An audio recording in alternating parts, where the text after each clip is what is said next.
हाँ तो पिछले इसको भेजेंगे मेरे फोन में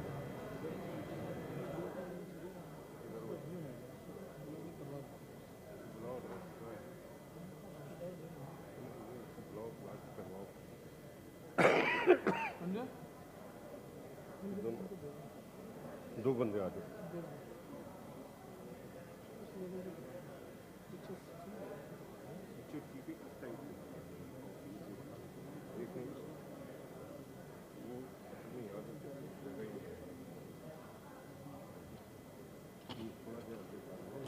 जेड़ा निशान लगा उसी साइड उस साइड में उसके नाल थोड़ा सा इधर से धक्का देना उससे बस सीधा सीधा करें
respected members, honorable guests, His Excellency Mr. Chairman.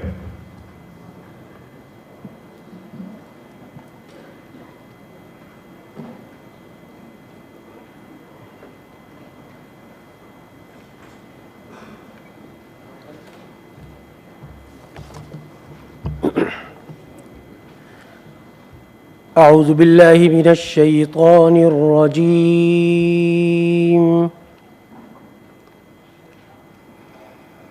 بسم الله الرحمن الرحيم.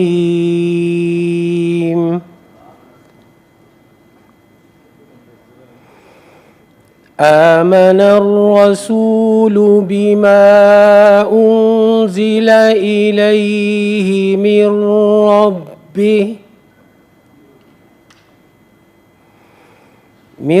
ربه والمؤمنون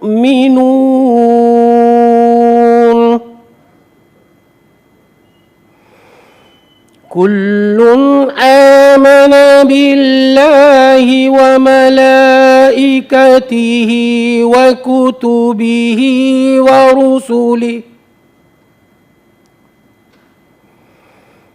لا نفرق بين أحد من رسله وقالوا سمعنا وأطعنا غفرانك ربنا وإليك المصير.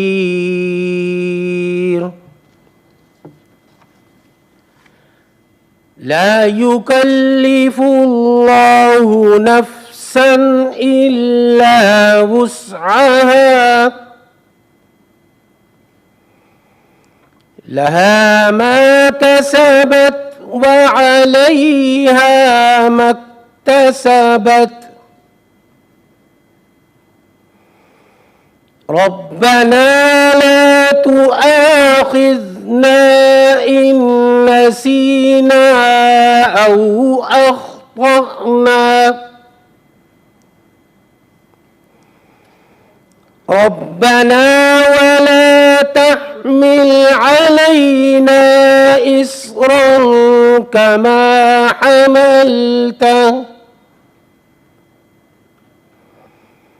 كما حملته على الذين من قبلنا ربنا ولا تحملنا ما لا طاقة لنا به واعف عنا واغفر لنا وارحمنا أنت مولانا فانصرنا على القوم الكافرين. صدق الله العظيम. इन आयात करीमा का तर्जुमा रसूल सल्लल्लाहु अलैहि वआलिहि वसल्लम उस पर ईमान लाए जो उसके रब की तरफ से उसकी तरफ नाजिल किया गया, और मुसलमान भी सब अल्लाह पर और उसके फ़रिश्तों पर और उसकी किताबों और उसके रसूलों पर ये कहते हुए ईमान लाए कि हम उसके किसी रसूल पर ईमान लाने में फ़र्क नहीं करते। उन्होंने अर्ज़ की, ए हमारे रब, हमने सुना और माना, हम पर तेरी मुआफ़ी हो और तेरी ही तरफ फिरना है। अल्लाह किसी जान पर उसकी ताकत के बराबर ही बोझ डालता है। किसी जान ने जो अच्छा कमाया वो उसी के लिए है, और किसी जान ने जो बुरा कमाया उसका वबाल उसी पर है। ए हमारे रब, अगर हम भूलें या ख़ता करें तो हमारी गिरफ्त न फरमा। ए हमारे रब, और हम पर भारी बोझ न रख जैसा तूने हमसे पहले लोगों पर रखा था। ए हमारे रब, हम पर वो बोझ न डाल जिसकी हमें ताकत नहीं, और हमें मुआफ़ फरमा दे اور بخش دے اور ہم پر مہربانی فرما، تو ہمارا مالک ہے، پس کافر قوم کے مقابلے میں ہماری مدد فرما۔ وآخر دعوانا ان الحمد للہ رب العالمین۔ Assalamu alaikum. I request all to rise in their seats for the national anthem of Pakistan.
Senate Golden Jubilee theme song.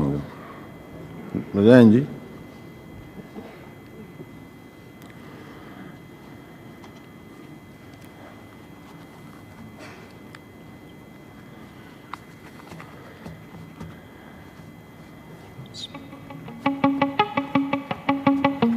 صوبوں کی طاقت بن کر آیا، ہر طبقے کا ہے ایوانے والا، یہ سینٹ پاکستان کا، یہ سینٹ پاکستان کا، یہ سینٹ پاکستان کا، یہ سینٹ پاکستان کا، یہ سینٹ پاکستان کا، یہ سینٹ پاکستان کا۔ 50 سنہرے سال اس کے، سب رنگ اکائیوں کے اس میں، آواز اٹھائے سب کے لیے، ہر پل یہ دلائے حق سب کے، رکھتا ہے خیال یہ باتوں، رکھتا ہے خیال یہ باتوں، قائد کے ہر فرمان کا، یہ سینٹ پاکستان کا،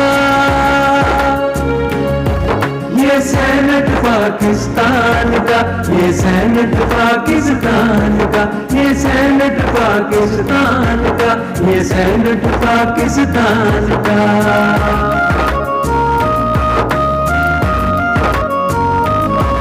صوبائی خود مختاری کا، سب میں ایک ہم آہنگی کا، اس نے ہی علم بلند کیا صوبوں کو ساتھ چلانے کا، یہ ایوان تو رکھوالا ہے،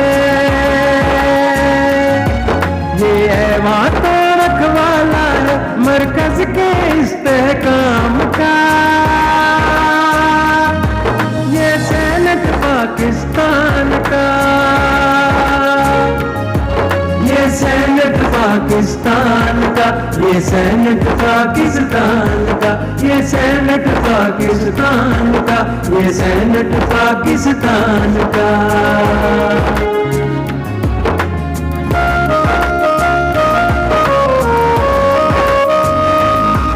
یہ سب کو برابر رکھتا ہے، نہ چھوٹا بڑا کوئی رہتا ہے، کرتے ہیں بھروسہ سب اس پر، سب کو التجا یہ کرتا ہے، جمہور کے دل میں اس ایوان، جمہور کے دل میں اس ایوان کا درجہ ہے ایک جان का, ये सेनेट पाकिस्तान का, ये सेनेट पाकिस्तान का, ये सेनेट पाकिस्तान का, ये सेनेट पाकिस्तान का, ये सेनेट पाकिस्तान का, ये सेनेट पाकिस्तान का, ये सेनेट पाकिस्तान का, ये सेनेट पाकिस्तान का, ये सेनेट पाकिस्तान का।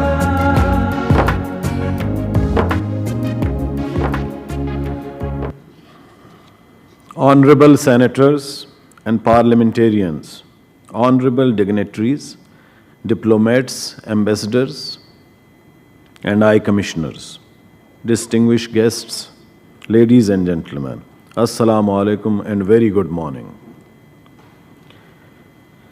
It is my pleasure to welcome you all to the second day of this special session as we celebrate the Golden Jubilee of the Senate of Pakistan. Your presence is a testament to the importance of this occasion, and we are truly honored to have you all here today. Over the past 50 years, the Senate of Pakistan has played a crucial role in shaping the political landscape of our great nation. The upper house of Parliament has made all-out efforts to ensure that the voice of Pakistan's federating units is heard and their interests are represented at the highest level. As we reflect upon the achievements of the Senate over the past 5 decades, we are reminded of the important role that this august chamber has played in strengthening democracy and promoting the values of justice and equality.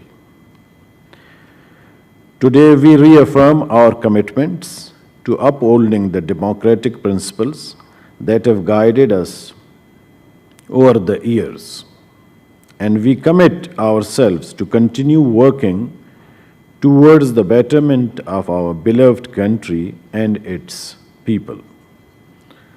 I am also proud to highlight that the Senate has always gone an extra mile to promote regional and international cooperations. The upper house contributed significantly to the strengthening of Pakistan foreign policy and international relations through active parliamentary diplomacy. These efforts helped enhance bilateral ties and promoted Pakistan's image internationally. In this regard, I deemed it pertinent to mention here that due to active efforts of Pakistan Senate, the Inter-Parliamentary Union, during its plenary held in Kigali, Rwanda last October, included on its agenda an emergency item for establishing a loss and damage fund for nations affected by climate change. In addition, the Senate also becomes the first parliamentary chamber to submit a report to the IPU in response to its survey concerning the SDGs target 16.6 and 16.7. With these words, I again extend my warmest welcome to all our distinguished guests. I thank you for being a part of these special celebrations. I hope that you will find today's session to be both informative and engaging. I look forward to the discussion that will take place over the course of the day. Thank you.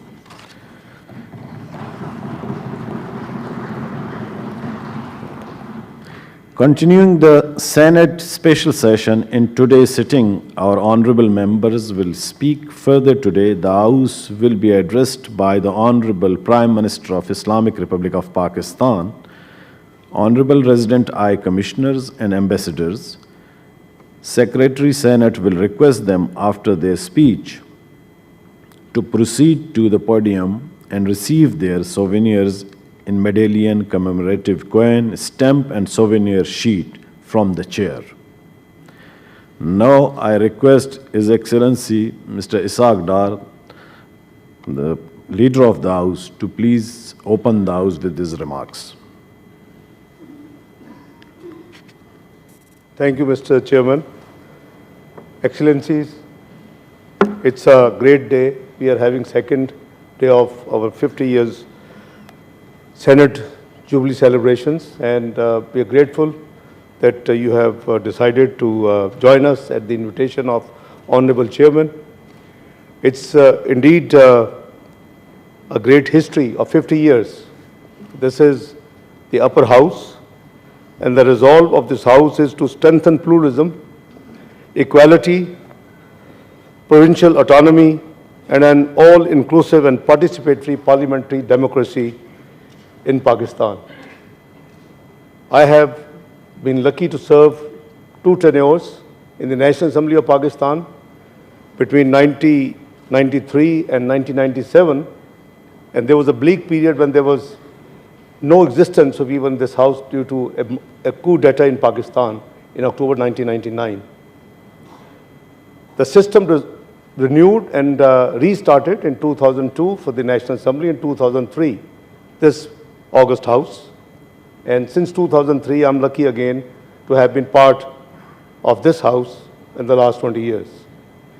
We collectively engage ourselves, we follow the democratic principles, we have the standard procedure of the committees, we work in tandem with the other House, and we come up with the recommendations so that any law has to be passed by both houses except the finance bill, where the prerogative of this house is to give advisory recommendations.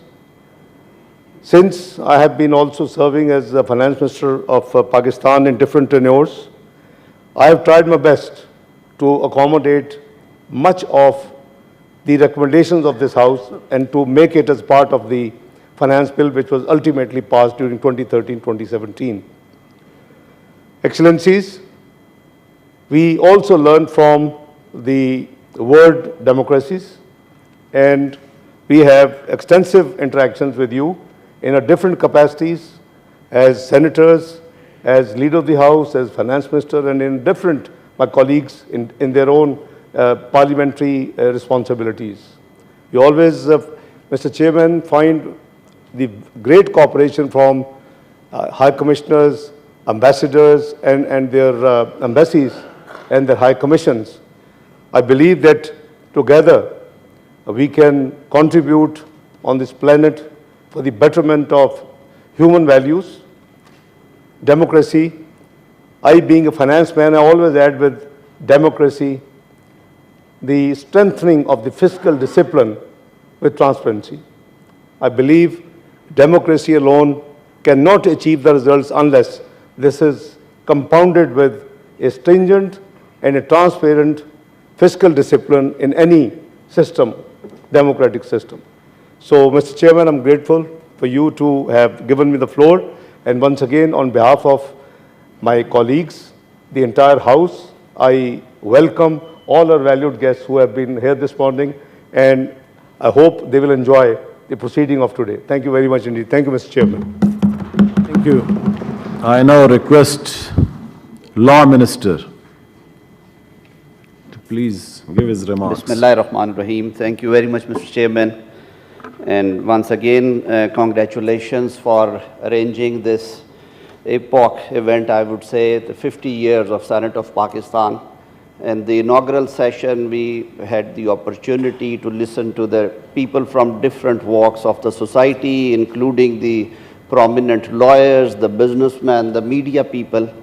A wonderful idea of converting the House into a committee of whole and inviting all honorable guests to join us on the floor of the House and express their sentiments is working so well. The distinguished guests who attended previous sessions later on met at the lunches and dinners, and they were extremely happy and excited as well. that we, or the Honorable Chair provided a forum for all of them to sit together, look back at the history of the Pakistani politics and the constitutional history of Pakistan, and moreover to discuss the issues which are faced by the nation today.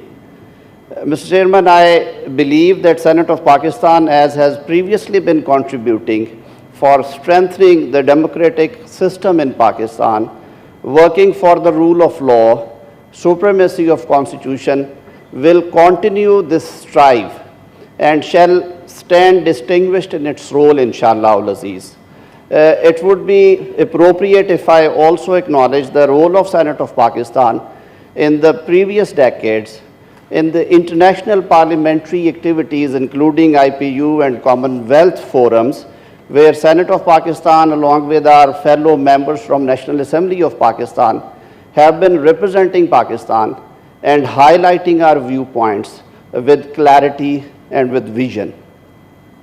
Taking advantage of the excellencies, we are again thankful that you joined on this historical occasion. I would also take opportunity to highlight the challenges faced by the climate change to the nation of Pakistan.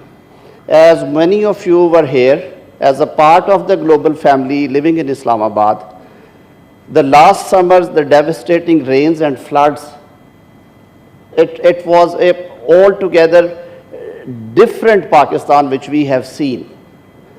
We have been highlighting this problem for many years at different forums and forums, and eventually what was apprehended, we have seen with our own eyes.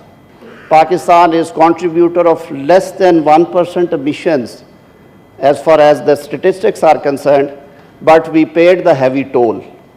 We are also grateful to the world community, the way they came forward. They actually contributed to lessening our sufferings. And again, reverting back to the Geneva event, the world communities, the multilaterals came forward with open arms and open heart and stood with the Pakistan.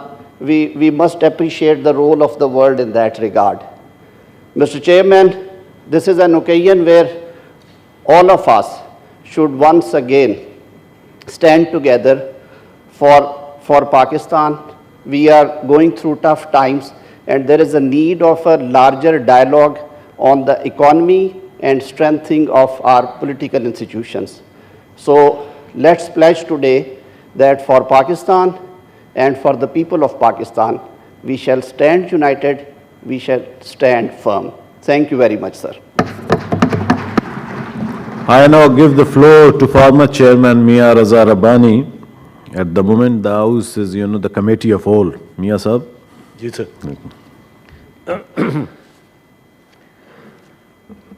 Mr. Chairman, at the very offset,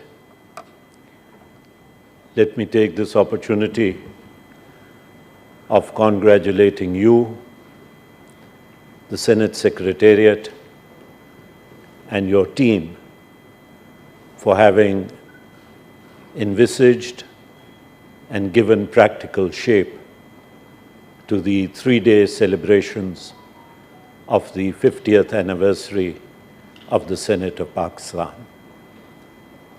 I would especially take this opportunity of congratulating you on having successfully organized this event.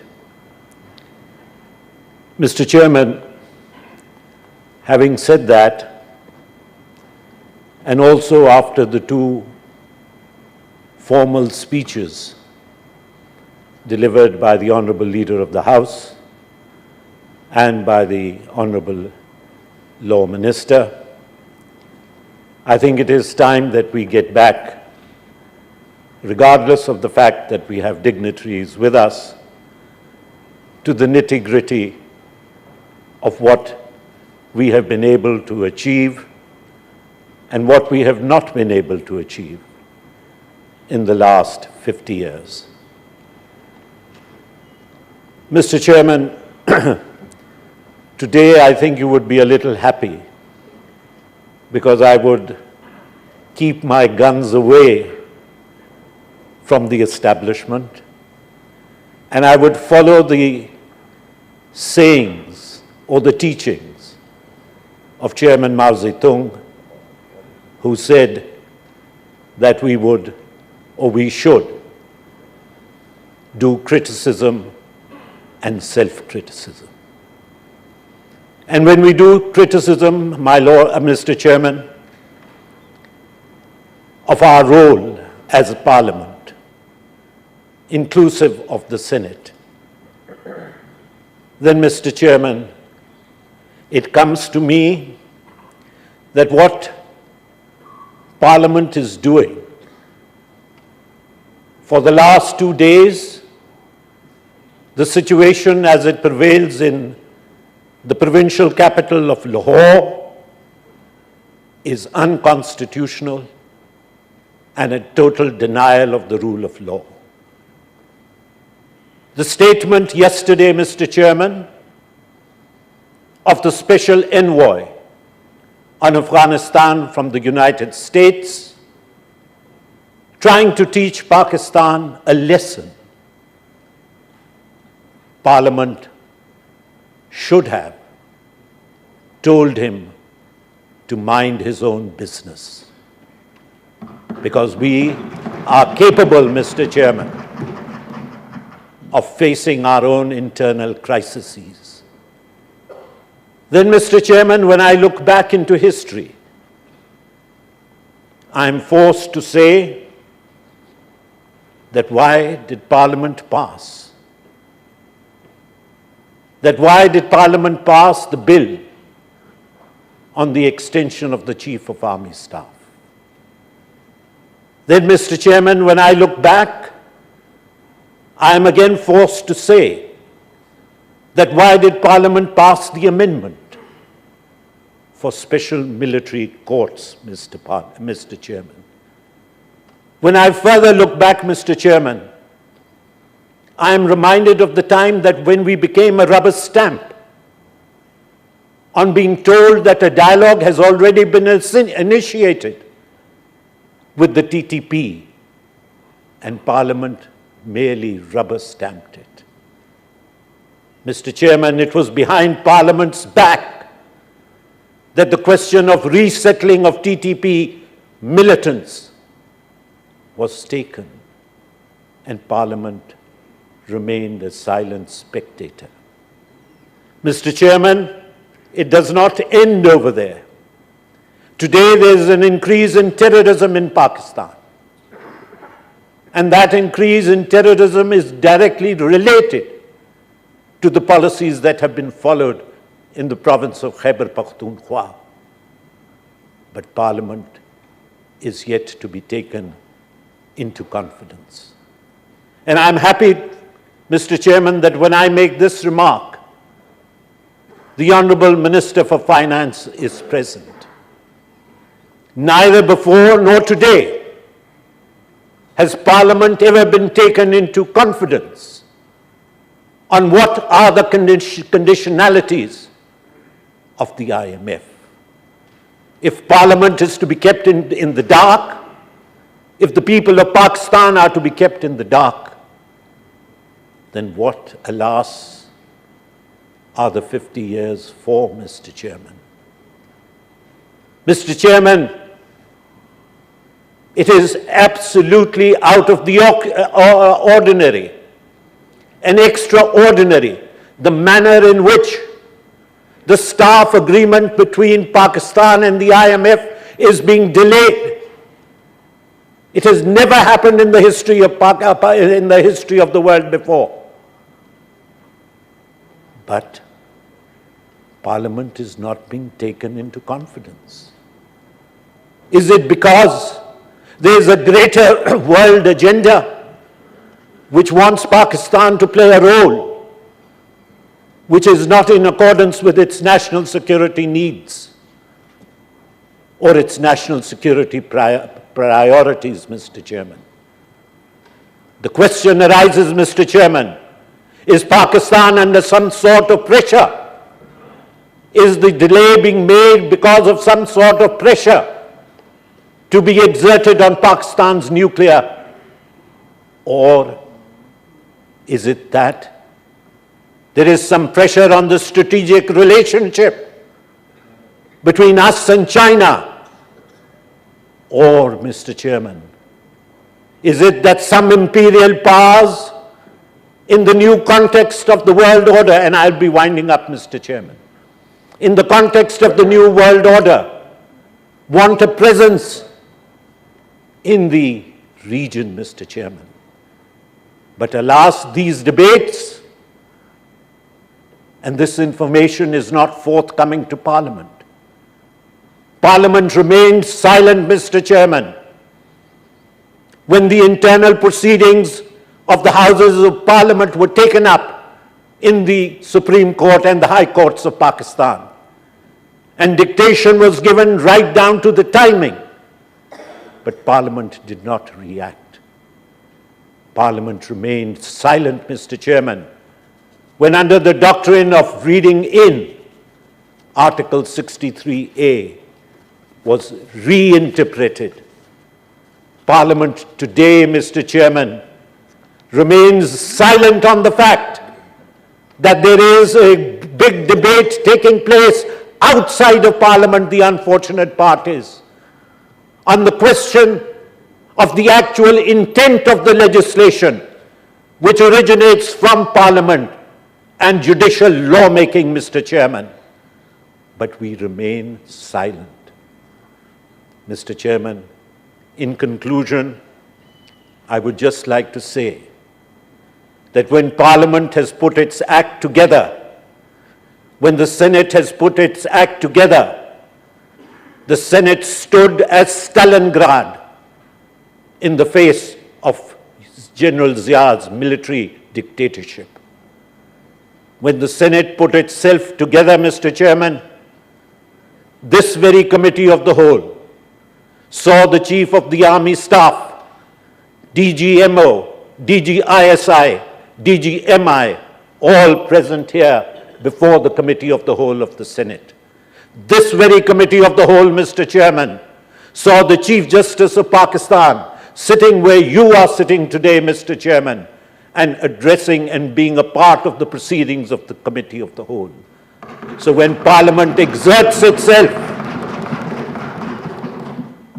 Mr. Chairman, results flow. But when Parliament recuses, when Parliament goes into its shell, when Parliament becomes shy of facing the odds, Mr. Chairman, it is then that extra forces get an opportunity of taking that vacuum. Thank you, Mr. Chairman. Thank you, Raza sir. Thank you. Honorable Senator Raza Rabbani Sahab, sir, you are requested to receive your memento from the chairman. Thank you.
Honorable Leader of the House, please.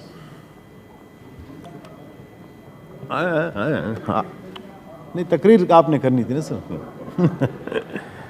You want to say something? जी जी जी शुक्रिया जनाब Chairman, thank you so much. As always, we had very valuable comment from our colleague and former Chairman, Honorable Senator Raza Rabbani Sahab. let me remind him that I'm the one who actually first time put the agreement with IMF on the website on 1st of January 1999. I became finance minister on 6th of November 1998. Program was suspended, and I pledged to the nation that every word will be put on the website. Anybody can go and have access. Mr. Chairman, let me assure my brother Raza Rubani that the moment this SLA, staff level agreement and MEFP would be finalized, I'll come into detail in a minute, it will be put on the website of the Finance Ministry of Pakistan. I pledge it. We owe this to this nation. My brother has great democratic qualities. So let's make no mistake. Each one of us has that patriotic feelings and love for our country and the system. I believe in transparency. I believe in fiscal discipline. I went in exile for 5 years because of imposing fiscal discipline in this country across the board. No finance minister before or after had the courage to take them on. So, Mr. Chairman, let me assure you that the reason nobody is there to compromise anything on the nuclear or the missile program of Pakistan. No way. We are responsible citizens of Pakistan. We represent people of Pakistan. We are here to protect and we have to guard our national interests. Nobody has any right to tell Pakistan that what range of missiles it can have and what nuclear weapons it has. We have to have our own deterrence. So as for the IMF program delay is concerned, let me also share with my honorable brother and as well as with the House. You see, this is not a new program which has been finalized or agreed upon or entered into by this government. जी नहीं है, अब आप एक बार तशरीफ रखें, फिर मैं करता हूं। तशरीफ रखें, दूसरे बैठ गए, तशरीफ रखें, रजा अच्छी बात है, उनको बताएं दे हाउस को तशरीफ है जी जी नहीं ठीक है जी तशरीफ है 2 मिनट जी तशरीफ रखें आप बताएं जी जी I am only sharing. House बता रहे हैं तो सुन लीजिए sharing. This is a new tradition. The tradition has been that when the leader of the house or leader of the opposition speaks, you give them the time, and the time is unlimited.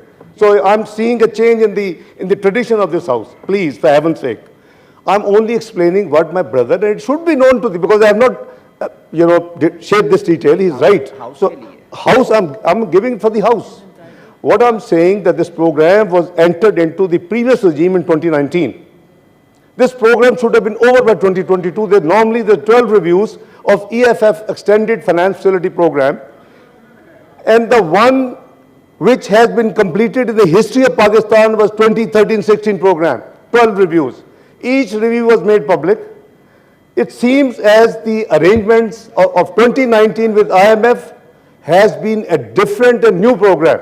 State Bank law amendments, this very much Parliament passed.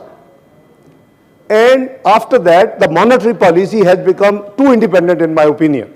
But obviously, my opinion is my opinion. So what I'm saying that this review is actually, it looks like that each time the review is a new program, which is very uncustomary with the IMF. So the delay is not on the part of the government of Pakistan. It has been extensive engagement, unusual, too lengthy, too long, too demanding, but we have completed everything. Let me be very frank with you. At the time of previous reviews, certain friendly countries have made commitments to bilaterally support Pakistan. What IMF is now asking that they should actually complete and materialize those commitments. That's the only delay, and I can assure this House, the moment it is done and staff level agreement is signed, I will make sure that this, together with MEFP, is put on the website of Pakistan. Thank you very much. Janab Senator Mushtaq Sahab, please. बिस्मिल्लाहिर्रहमानिर्रहीम शुक्रिया mister chairman मैं golden jubilee तकरीबात के लिए mister chairman आपको मुबारकबाद देता हूं secretary senate को और पूरी सेनेट सेक्रेटरीट को कि उन्होंने इन खूबसूरत तकरीबात के इनेकाद को मुमकिन बनाया मैं इस मौके interpretation is available his excellencies thank you मैं इस मौके पे फ्रेमर ऑफ द कॉन्स्टिट्यूशन बिलखसूस जुल्फ़िकार अली भुट्टो मरहूम और उनके साथ तमाम सियासी जमातों के लीडरशिप जो उस वक्त मौजूद थे जिन्होंने ये दस्तूर बनाया اور جس کے نتیجے میں یہ سینٹ وجود میں آیا، ان کو خراج تحسین پیش کرتا ہوں۔ میں سمجھتا ہوں مسٹر چیئرمین کہ اس موقع پر ہم اپنی اچھائیوں کا، خوبیوں کا بھی تذکرہ کریں، لیکن اس کے ساتھ ساتھ خود احتسابی کے نظر سے اپنی کمزوریوں اور خامیوں کا بھی مختصر الفاظ میں تذکرہ کیا جائے۔ ہماری خوبی یہ ہے کہ دستور موجود ہے، یہ امید کا دیا ہے، پارلیمنٹ موجود ہے، یہ امید کا دیا ہے، جمہوریت موجود ہے، یہ امید کا دیا ہے، پولیٹیکل سٹرگل موجود ہے، یہ امید کا دیا ہے، مزاحمت موجود ہے، یہ امید کا دیا ہے، لیکن اس کے ساتھ ساتھ ہماری کچھ خامیاں اور کمزوریاں جو ہیں اس کا بھی تذکرہ اس موقع کے اوپر ہونا چاہیے خود احتسابی کے نقطہ نظر سے۔ میں سمجھتا ہوں کہ اس وقت ہمیں اس پارلیمنٹ کو، جمہوریت کو، دستور کو دو قسم کے خطرات ہیں۔ ایک خطرہ اندر سے ہے، پولیٹیکل سپیکٹرم سے ہے، سیاسی جماعتوں سے ہے، اور ایک خطرہ باہر سے ہے، پولیٹیکل سپیکٹرم سے باہر۔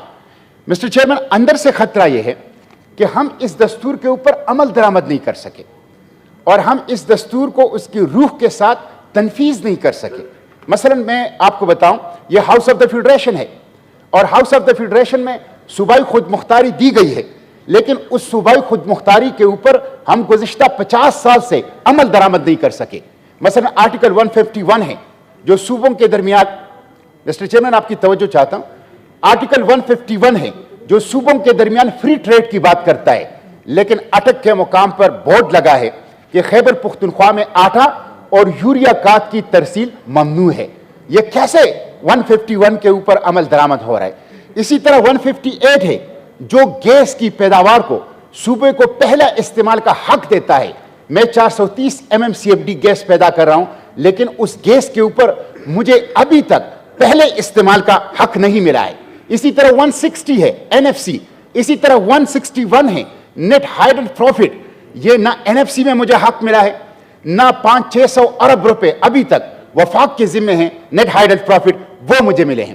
تو اس دستور کے اوپر جو اس کے اندر لکھا ہوا ہے صوبائی خود مختاری، as a house of the federation یہ ذمہ داری ہے کہ وہ حقوق جو صوبوں کے متعین کیے گئے ہیں وہ دیے جائے، گزشتہ 50 سال سے مسٹر چیئرمین وہ نہیں دیے گئے۔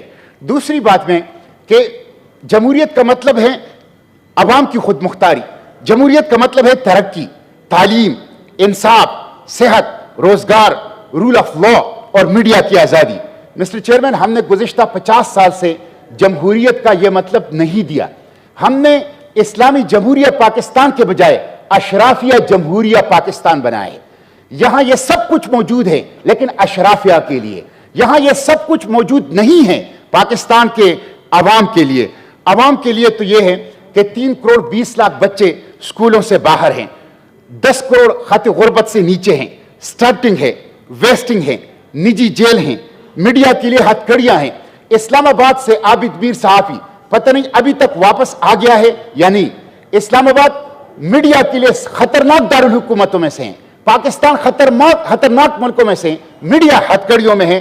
مسٹر چیئرمین، اس لیے میں سمجھتا ہوں یہ اندر سے خطرہ ہے، اور سیاسی جماعتوں کو اپنی کارکردگی بہتر بنانی ہوگی اس دستور کے اوپر عمل درآمد کرنے میں۔ سیاسی جماعتوں کو انٹرنل ڈیموکریسی لانی ہوگی، میرٹوکریسی لانی ہوگی، ٹرانسپیرنسی لانی ہوگی، مائیگریٹڈ برڈ سے نجات پانا ہوگا، ATM مشینوں سے نجات پانا ہوگا، اور اسی طرح مافیا سے نجات پانا ہوگا۔ اس کے نتیجے میں ان کی ڈیلیوری اور ان کی ٹرانسپیرنسی وہ بہتر ہو سکے گی۔ آخری بات مسٹر چیئرمین میں یہ کروں گا کہ باہر سے جو خطرہ ہے اس کا تذکرہ تو رضا ربانی صاحب نے کیا، IMF کی صورت میں ہے، بڑی طاقتوں کی صورت میں ہے، FATF کی صورت میں ہے جو کہ ہمارے ساتھ ہیں، لیکن مسٹر چیئرمین اس کے ساتھ ساتھ میں نے گزشتہ 5 سال میں یہ دیکھا ہے کہ یہاں پہ پارلیمنٹ کو ایک اسکرپٹ دیا جاتا ہے اور اس اسکرپٹ کے مطابق پارلیمنٹ کردار ادا کرتا ہے، خواہ وہ IMF کے حوالے سے، خواہ وہ FATF کے حوالے سے، خواہ وہ آرمی چیف کے ایکسٹینشنز کے حوالے سے، اور خواہ وہ اسی طرح دوسرے قوانین ہیں۔ یہاں اشرافیہ کے لیے، بین الاقوامی طاقتوں کے لیے قانون سازی ہوتی ہے، عوام کے لیے قانون سازی نہیں ہوتی۔ مسٹر چیئرمین، وزیر اعظم صاحب ہوتے تو میں اسی پہ ختم کرتا ہوں۔ میں ان کے سامنے یہ بات کہنا چاہتا تھا، ابھی 2-3 دن پہلے ان کا بیان آیا کہ 2018 میں آرمی چیف میرے پاس آئے اور انہوں نے مجھے کہا تھا کہ ہم آپ کو وزیر اعظم بناتے ہیں، لیکن اور ان کے ساتھ DGI تھے और उनके साथ उनके एक और जनरल फैज, जनरल बाजवा और जनरल नवीद मुख्तार, और उन्होंने कहा कि हम आपको वजीर आजम बनाना चाहते हैं, लेकिन मैंने इनकार कर दिया।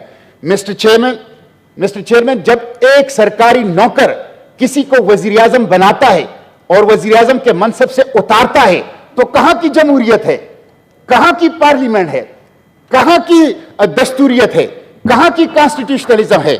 इसलिए मिस्टर चेयरमैन, इस जमहूरियत को हमारे अपने सरकारी नौकरों से खतरा है, इस जमहूरियत को हमारे अपने ही लोगों से खतरा है। मैं समझता हूं कि इस पार्लियामेंट को इस मौके के ऊपर, इस 50 साल जो अहम मंजिल है, इस मौके के ऊपर खुद एहतिसाबी करना चाहिए, डिलीवर करना चाहिए, आवाम को डिलीवर करना चाहिए। मैं कायद के इस तस्वीर से आंखें नहीं मिला सकता। कायद ने हमें हाइब्रिड डेमोक्रेसी नहीं छोड़ी थी, कायद ने हमें सॉफ्ट मार्शल लॉ नहीं छोड़ा था, कायद ने हमें ट्रू डेमोक्रेसी की बात की थी। लेकिन आज तो हाइब्रिड डेमोक्रेसी से बात आगे बढ़ गई है, आज तो एक सॉफ्ट मार्शल लॉ है। इसलिए पार्लियामेंट को रोल अदा करना होगा, पार्लियामेंट को फैसले का मरकज बनाना होगा, पार्लियामेंट को आवाम का तर्जुमान बनना होगा, और पार्लियामेंट आगे बढ़कर पाकिस्तान के मसाइल हल करे। Thank you, Ji. It is good to see candid and open discussion in the presence of our esteemed guests, which is very spirit of democracy. Our guest diplomats will also address the House in between so that we can also have their views on this momentous occasion. I am confident that the House will continue to have your presence through the second half as well after the lunch, when the Prime Minister of Pakistan will also join. Now I request Excellency Ambassador of European Union to please give your remarks. Mr. Chairman, honorable members of the Senate, colleagues, distinguished guests, thank you for giving me the opportunity to speak on behalf of the European Union. First and foremost, sincere congratulations to the Parliament, to the Senate on this momentous occasion. Elected bodies ensure people power. People delegate their voice to their elected representatives, who in turn ensure good governance and the rule of law. Crucially, these representatives are held accountable by the very people who elected them.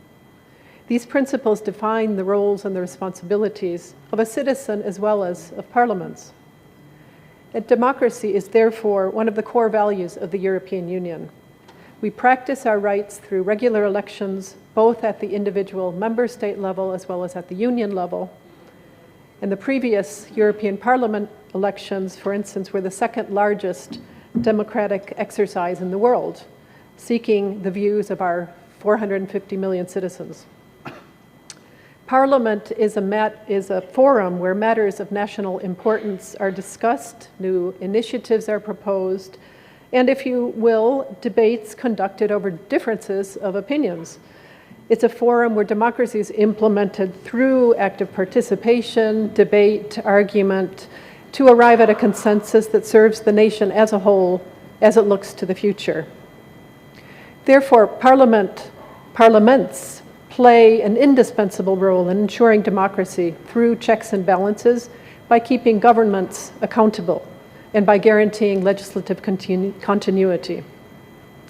As the Senate of Pakistan celebrates its Golden Jubilee, I am proud that the EU has been a partner for Pakistan for most of this time, as we mark 60 years of Pakistan-EU relations, a relationship which is strategic in nature. As the result of hard work and collaboration, Pakistan benefits from the Generalized Scheme of Preferences Plus, the GSP Plus, since 2014.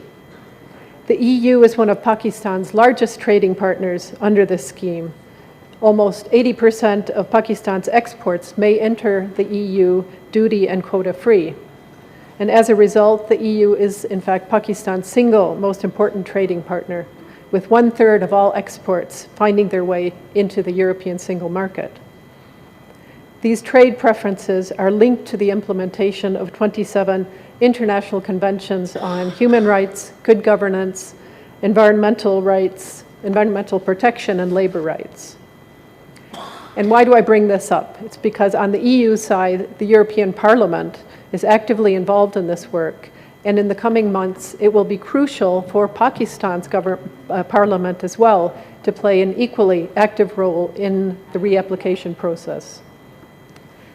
I would like to highlight that since 2012, the EU has been collaborating closely with Pakistan for parliamentary support and promotion of good governance through the Support to Parliamentary Development in Pakistan program, Mushteham Parliman.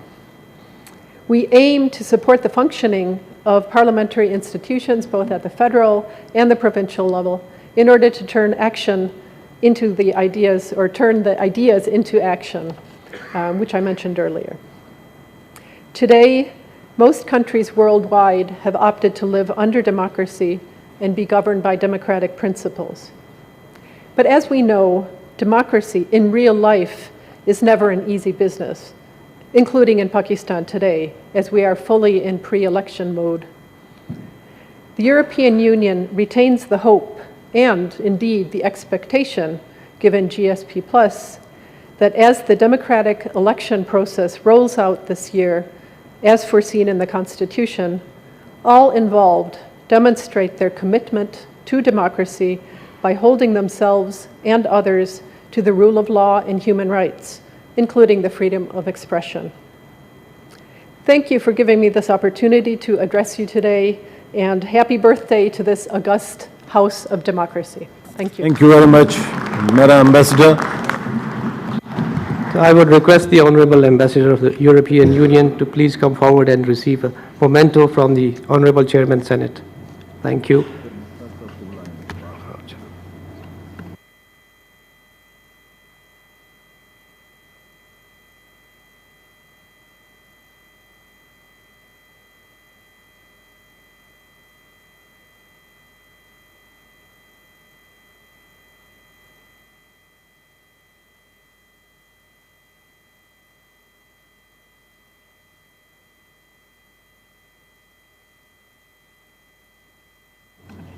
Honorable Senator Mushtaq Saab, sir, kindly आप आके अपना medallion receive करें.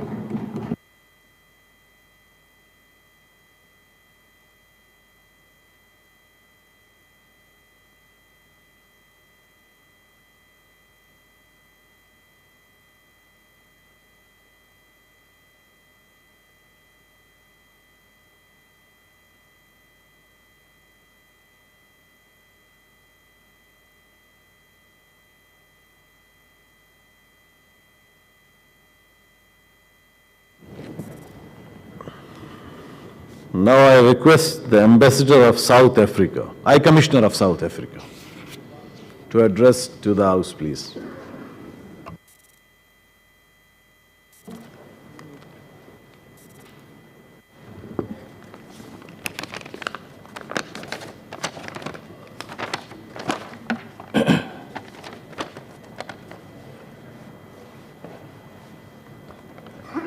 Honorable Speaker, His Excellency Muhammad Sanjrani, honorable members of the National Assembly and the Senate, Excellencies, distinguished guests. I am particularly honored to stand here before you and in this august House to participate in the Jubilee celebrations of its existence. It is indeed my singular honor to stand here on the shoulders of Nelson Mandela, the former President of South Africa, who addressed this House and the National Assembly in a joint sitting 24 years ago. Excellency, Honorable Speaker, since the first recorded parliament in history in the 1200s, a lot has happened with these institutions. Many a times, these institutions enacted laws that were detrimental to mankind. As well, as we all know, some, and at times, they endorsed colonization, slavery, racial segregation, and oppression of others. They have endorsed the plundering of resources of others to the benefit of the powerful. They have as well played a positive role, Chairperson, in promoting human development, freedoms, and a better world in general. Much more liberal constitutions have been promulgated by parliaments. In this regard, it is worth learning about the evolution of the Constitution of the Islamic Republic of Pakistan. The golden thread in all constitutions of Pakistan is the quest for freedom and equality. We are particularly thankful for the pronouncements that 1973 Constitution made with regard to fundamental human rights in Chapter 1. This chapter encouraged all of us, including South Africa, to view this noble ideal as achievable. Honorable Speaker, on the basis of the above, I am convinced that it was this Parliament and this House that endorsed many domestic and foreign policies that supported independence struggles of the African continent in general. It is this Parliament, this House, that endorsed the plethora of United Nations resolutions that eventually criminalized racial discrimination policies of apartheid South Africa in particular. It is because of the work of this House and Parliament that former and late President Nelson Mandela decided to visit Pakistan twice. He addressed this House and the National Assembly in a joint sitting, and through it thanked the people of Pakistan for this unwavering support. Africa is grateful to the contribution of Pakistan in silencing the guns in that continent, the continent of the future, so that we can focus on development. Had it not been for this Parliament, this House, the sacrifices made by women and men of Pakistan armed forces, the achievement of the noble goal of peace would be a pipe dream. It is for this reason that Pakistan should move forward to establish strong and deep economic and trade relations with Africa. It is only prudent to participate in Africa's development agenda. We thank this institution for supporting the Look Africa and Engage Africa policy.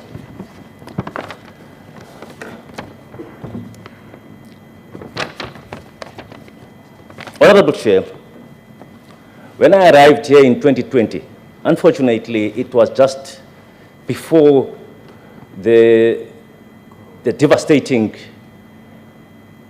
coronavirus came, just before. I could hear the groans of the Pakistanis yearning for cricket games to come back in their country. Thanks God that happened in 2021. And I'm proud that we were the first national team that came to Pakistan to sort of make a break to that drought of cricket games. Anyway, we decided to lose because we didn't want to come and beat hosts in their house. And somebody said to me, Chairperson, well, on the return game, we beat you again. But you were visitors, so thank you. We decided not to do anything bad to visitors. I am dreaming, Chairperson, of helping to organize a young amateur team of cricketers before my tenure is over, to go to South Africa and play young amateur from the poorest of the poor, just to give them a dream, to think beyond their villages, to think beyond Pakistan, know the world. That is just besides looking at the people-to-people relations of the future. And I don't just hope, I know that this House will support that, will endorse that program.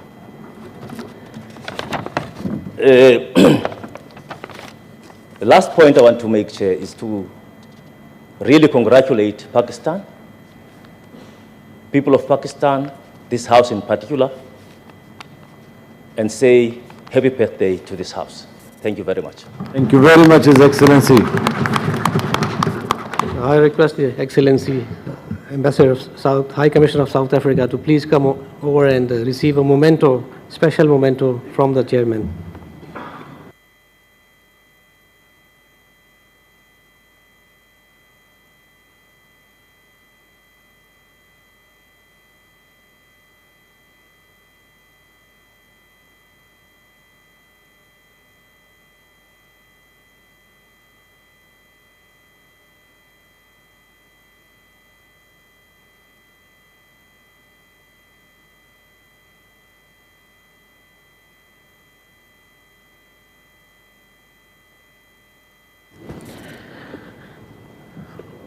ابھی میں farmer senator Javed Abbasi صاحب سے کہتا ہوں کہ وہ اپنے خیالات کا اظہار کریں.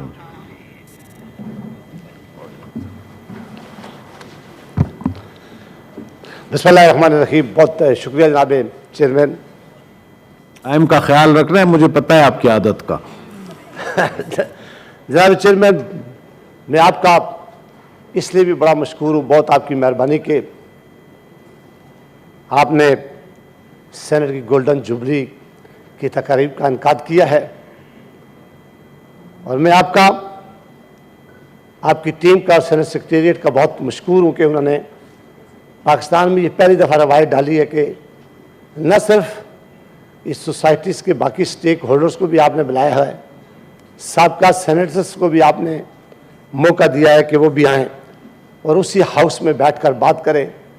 اور یہ چونکہ میں سمجھتا ہوں کہ ہمارے لیے ایک ری یونین بھی تھی کہ جب ہم یہاں آج آئے ہیں, اس ہاؤس میں 6 سال ہم ہیں, ہم نے اس ہاؤس سے سیکھا ہے, آپ سے سیکھا ہے, باقی سینیٹر صاحبان سے سیکھا ہے, اور اس کے لیے آپ کا, اس ہاؤس کا, کہ تمام جتنے بھی سینیٹر صاحبان اور سینٹ سیکریٹریٹ کا میں بہت مشکور ہوں کہ آپ نے اس گولڈن جوبلی کا انعقاد کیا ہے.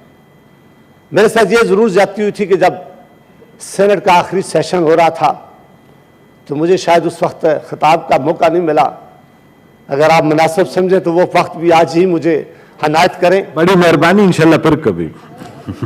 وہ چونکہ اس لیے بڑا ضروری تھا کہ وہ سینٹ کا آخری 2 دن آپ کے حکم کے مطابق میں نے پریزائڈ کیا تھا, اور پھر یہ سینٹ کا آخری جو دن تھا وہ اس میں مجھے موقع ملتا. اگر وہ موقع مل جاتا تو میں آج شاید وہ باتیں نہ کرتا, اس دن کر جاتا, لیکن اگر آپ حکم کریں تو مجھے آج یہ فیصلہ آپ نے کرنا ہے کہ میں چاہ رہا تھا کہ کچھ بڑی مہربانی, آج بس گولڈن جوبلی تک محدود رکھیں. تھینک یو جی. اس دن آپ نے چیئر کیے, اس سے بڑی اور کیا آنر ہو سکتی ہے.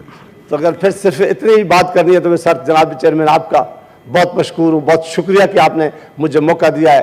اس سینٹ سے ہم نے بہت سی چیزیں سیکھی ہیں. ایک بات آج یقیناً میرا بڑا دل کرتا تھا کہ میں کھل کے بات کروں, اور بہت امپورٹنٹ ایشو ہیں جو آپ کے اور اس ہاؤس کے سامنے رکھوں, لیکن اگر آپ کا یہی فیصلہ ہے ایشو ہے, باقی ساتھی بھی ہیں آپ کے جی, تو بہت مہربانی جناب چیئرمین کہ آپ نے موقع دیا. بہت شکریہ, بہت مہربانی جناب.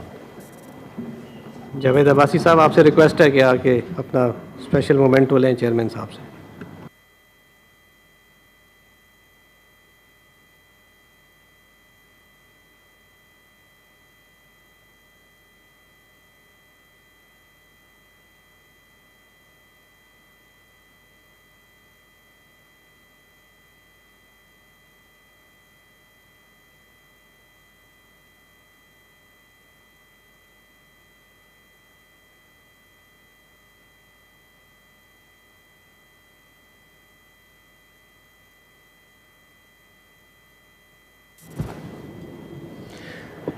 اب میں گزارش کرتا ہوں ثنا بلوچ صاحب سے کہ وہ بھی 2 منٹ میں اپنی تقریر کا اختتام کر لیں تو بڑی مہربانی ہوگی.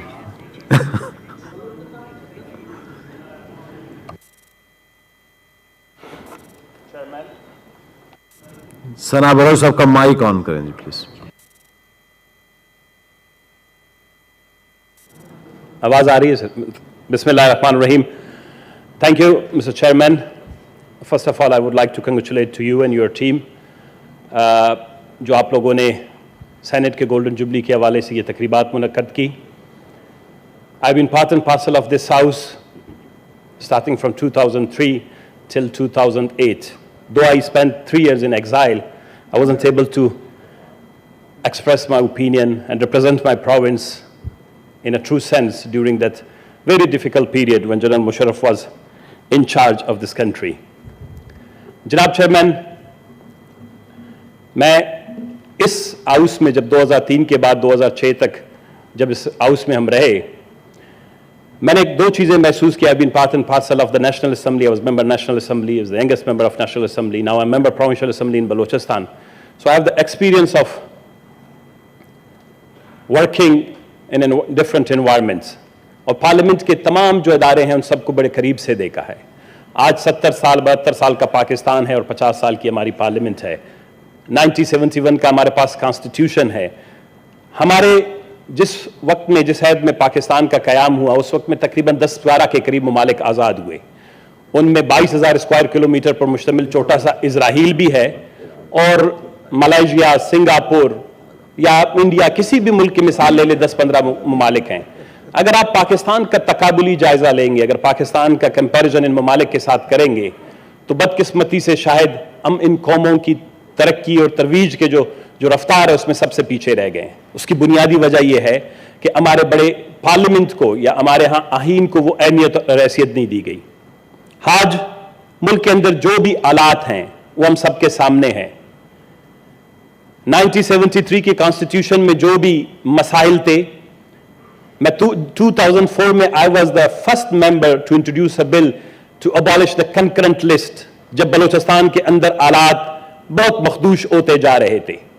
तो 2004 में जब मैंने कंकरेंट लिस्ट के खात्मे का बिल इस असेंबली में सेवान में पेश किया तो मोहतरम वसीम सज्जाद साहब, मैं समझा शायद इस दफा उधर मौजूद होंगे, लेकिन वो यहां पे नहीं है, तो वो वस पड़े मुझ पे कि बलूचिस्तान से 2 नशिस्तें जीत के आने वाले आहीन के अंदर 47 सब्जेक्ट जो कंकरेंट लिस्ट में उस वक्त जो सूबों को इख्तियारात नहीं दे, इसके खात्मे की बात करते हैं. तो मैंने उस वक्त कहा था कि जनाबे वाला जो बात मैं पार्लियामेंट तक ले आया हूं वो आप कोशिश न करें कि वो पहाड़ों तक चली जाए. लिहाजा 2004 में अगर कंकरेंट लिस्ट का खात्मा होता, 18वीं तरमीम जो 2010 में आई वो 2004 और 2005 में आता तो बलूचिस्तान में नवाब अकबर खान बुगटी का खून नहीं बहता. बलूचिस्तान में ये जो मायूस नौजवान हैं ये हथियार उठाकर पहाड़ों पर नहीं जाते. बलूचिस्तान के अंदर इस वक्त जो माएं आंसू बहा रही हैं, ये लापता अफराद और इंसानी हकूक का मसला पैदा नहीं होता. आज कॉन्स्टिट्यूशन पे बड़े फख्र के साथ हम कहते हैं Pakistan as a very comprehensive detailed constitution, but unfortunately this parliament and all institutions have been failed to implement that constitution. The article starting from article 8 to 28 guarantees the fundamental rights. और आपका chapter 2 part 1 का chapter 2 है. तो जनाबे वाला 8 बुनियादी इंसानी हकूक के आर्टिकल 8 से लेकर 28 तक हम इंसानी हकूक की एक भी चीज की पाबंदी आज पूरे पाकिस्तान में नहीं करवा सके. बलूचिस्तान इज अ, वो क्या कहते हैं कि left behind corner of Pakistan. उसको तो कोई सोचता भी नहीं है, उसके बारे में देखता भी नहीं है, मीडिया भी उसके बारे में बात नहीं करती. ना वहां के आंसू, ना वहां का खून, ना वहां के पसीने, मां सिवा उसकी चंद एक दौलत जो है लोगों के सामने शायद मीडिया पर आ जाती है. तो जनाबे वाला I am grateful to you and to this house कि आप लोगों ने हमें ये अपॉर्चुनिटी फराहम किया. Yesterday there was a discussion कि जी 18वीं तरमीम में 100 के करीब अमेंडमेंट्स हुई हैं. My honourable colleague senator Mushtaq Sahab ने भी बात की है. Tell me, none of the we have been failed, the parliament has failed to implement that articles, that guarantees which have been provided in the constitution and later on in the 18th amendment. Article 158 की बात करें चाहे gas की फरामी का हो, article 160 national finance commission 10 साल से 15 साल से अभी तक नहीं हो पा रहा है. बुनियादी इंसानी हकूक पर अमल दरामद नहीं हो रहा है. इसी तरह बाकी जितने भी आर्टिकल्स कॉन्स्टिट्यूशन के अंदर हैं वो इस पार्लियामेंट की जिम्मेदारी है, वो इस पार्लियामेंट की रिस्पॉन्सिबिलिटी है कि उन पर अमल दरामद किया जाए. मैं ये समझता हूं कि कल एक तजवीज सर मैं just I will take 1 minute and conclude. कल ऑनरेबल चीफ मिनिस्टर सिंध ने बड़ी अच्छी बात की. The provinces and their representative should be provided an opportunity कि वो यहां आए और सेनेट के अंदर हर साल में एक दफा अपने तहफ़्फ़ुज़ात का इज़हार करें. और सेनेट को बिलखुसूस हम ये समझते हैं कि हाउस ऑफ द फेडरेशन है, बट सेनेट के पास फाइनेंशियल पावर्स नहीं है, सेनेट के पास कॉन्स्टिट्यूशन की इंप्लीमेंटेशन के इख्तियार नहीं है. It's a debating society. I serve there. I have one of the, अपनी लाइब्रेरी में जाएं, most of this we discussed about education, health, human rights, freedom of expression और जितनी भी हमारे हकूक के बारे में बात की, लेकिन अनफॉर्चुनेटली इसको एक डिबेटिंग सोसाइटी की बजाय इसको एक अकाउंटेबिलिटी का इंस्टीट्यूशन होना चाहिए कि अगर सूबों से रेजोल्यूशंस आते हैं, सूबों के अंदर आंसू बहते हैं, सूबों के अंदर इस वक्त बलूचिस्तान का तनाजा सबसे प्रेसिंग इशू है बलूचिस्तान पाकिस्तान का, it's half of Pakistan. 347,000 square kilometre of Pakistan belongs to Balochistan. आप मुझे बताएं, बलूचिस्तान में इस वक्त 20 साल से, it has been 2 decades, Balochistan is bleeding, but this parliament has been fail कि वो बलूचिस्तान के इस तनाजे को डिसेंटली, डेमोक्रेटिकली और इंटरनेशनल प्रिंसिपल्स के तहत बलूचिस्तान के मसले को हल करे, ताकि आप पाकिस्तान की तरक्की हमारे यहां सियासी इस्तेकाम के बगैर नामुमकिन है. क्या बलूचिस्तान में अदम इस्तेकाम रहे पाकिस्तान तरक्की कर पाएगा? क्या सिर्फ हमारे गैस से, हमारे सोने और चांदी से आप तरक्की करेंगे? Thank you very much, sir. Thank you very much, Mr. Chairman. And I would like to thank you once again, and would like to request you and this honorable house कि आप हर साल उन सूबों से लोगों को बुलाया करें और उनकी बात सुने, ताकि आप लोग सेनेट की पॉलिसियों को मुरतब करते हुए जो एक नेशनल फीलिंग्स है, नेशनल एस्पिरेशंस हैं, वो कम से कम इस वक्त मौजूद रहे. Thank you very much, mister chairman. Thank you. Sanaullah Baloch Sahab, आपसे रिक्वेस्ट है कि अपना मोमेंटो चेयरमैन साहब से हासिल करें. Thank you.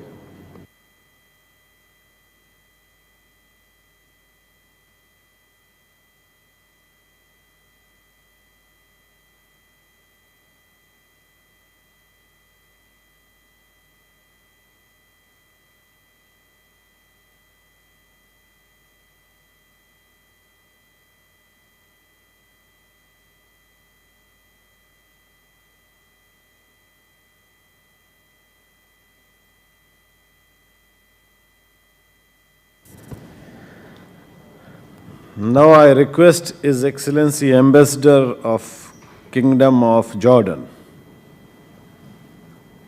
to please give his remarks. بسم الله الرحمن الرحيم والصلاة والسلام على سيدنا محمد أشرف الخلق أجمعين. Honorable Chairman of Senate, Mr. Muhammad Sadiq Sanjarani, respected parliamentarian, respected colleagues, members of diplomatic corps, ladies and gentlemen, Assalamu alaikum wa rahmatullah. It's a great pleasure and honor to have the chance to speak today in this auspicious occasion and this special day. I extend my sincere congratulations to the leadership and people of Pakistan on this glorious occasion, as the blessed journey of the Council began in accordance with the vision of wise leadership that laid the founding stone of this edifice to present the will and participation of the loyal Pakistani people in managing the affairs of their country. قال تعالى في محكم كتابه وأمرهم شورى بينهم صدق الله العظيم. This is an evidence of the importance of shura in Islam, which Allah subhanahu wa ta'ala has made a way of life and a way to run the affairs of the country. Therefore, the system of governance were derived from our true religion and confirmed by the permanent constitution. As regards to our relation, I feel happy to say that our two countries enjoy brotherly relations within the Islamic sphere, based on solid foundation of mutual respect and joint cooperation on the political and military aspects, where continuous political consultation and constant meetings between the two leadership of the states focuses on coordinating political views and efforts bilaterally and multilaterally in respect of major regional and international developments and issues. The leadership and people of Jordan have been following the development in Pakistan with keen interest. We fully appreciate the efforts to maintain stability and prosperity in the region and the world as a whole. And as the world is transforming, encountering multi-international challenges such as climate change, food insecurity, earthquakes, and energy crisis, that created an environment which demands deep partnerships and adaptability. Based on our mutual interest and ambitions, we must work together as international community to overcome these challenges. With these words, Excellencies, ladies and gentlemen, I once again congratulate you on this occasion. May Allah bless Pakistan with peace, security, and prosperity. Thank you. Thank you very much, Excellency. Your Excellency, I would request you to kindly come over and receive your memento from the chairman. दूसरा announce भी करें secretary साहब. A brief announcement for our guests from the diplomatic corps. Refreshments are available in the left lobby. If anyone feels like he can, move, and our ushers will guide you there. Please feel free.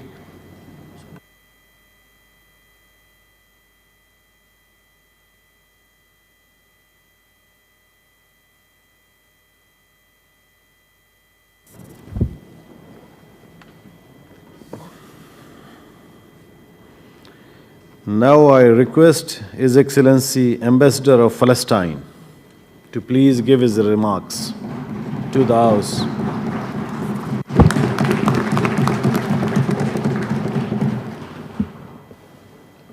أعوذ بالله من الشيطان الرجيم. بسم الله الرحمن الرحيم. ونريد أن نمن على الذين استضعفوا في الأرض ونجعلهم أئمة ونجعلهم الوارثين. معالي الأخ الكبير رئيس مجلس الشيوخ محمد صادق صنجراني المحترم، أصحاب المعالي السيدات والسادة أعضاء مجلس الشيوخ وأعضاء الجمعية الوطنية البرلمان، أصحاب السعادة الزملاء السفراء، ممثلي الدول المعتمدين في باكستان، السيدات والسادة الحضور الكريم، إنه لشرف كبير أن أكون بينكم وأن أشكركم على هذه الدعوة الكريمة الطيبة.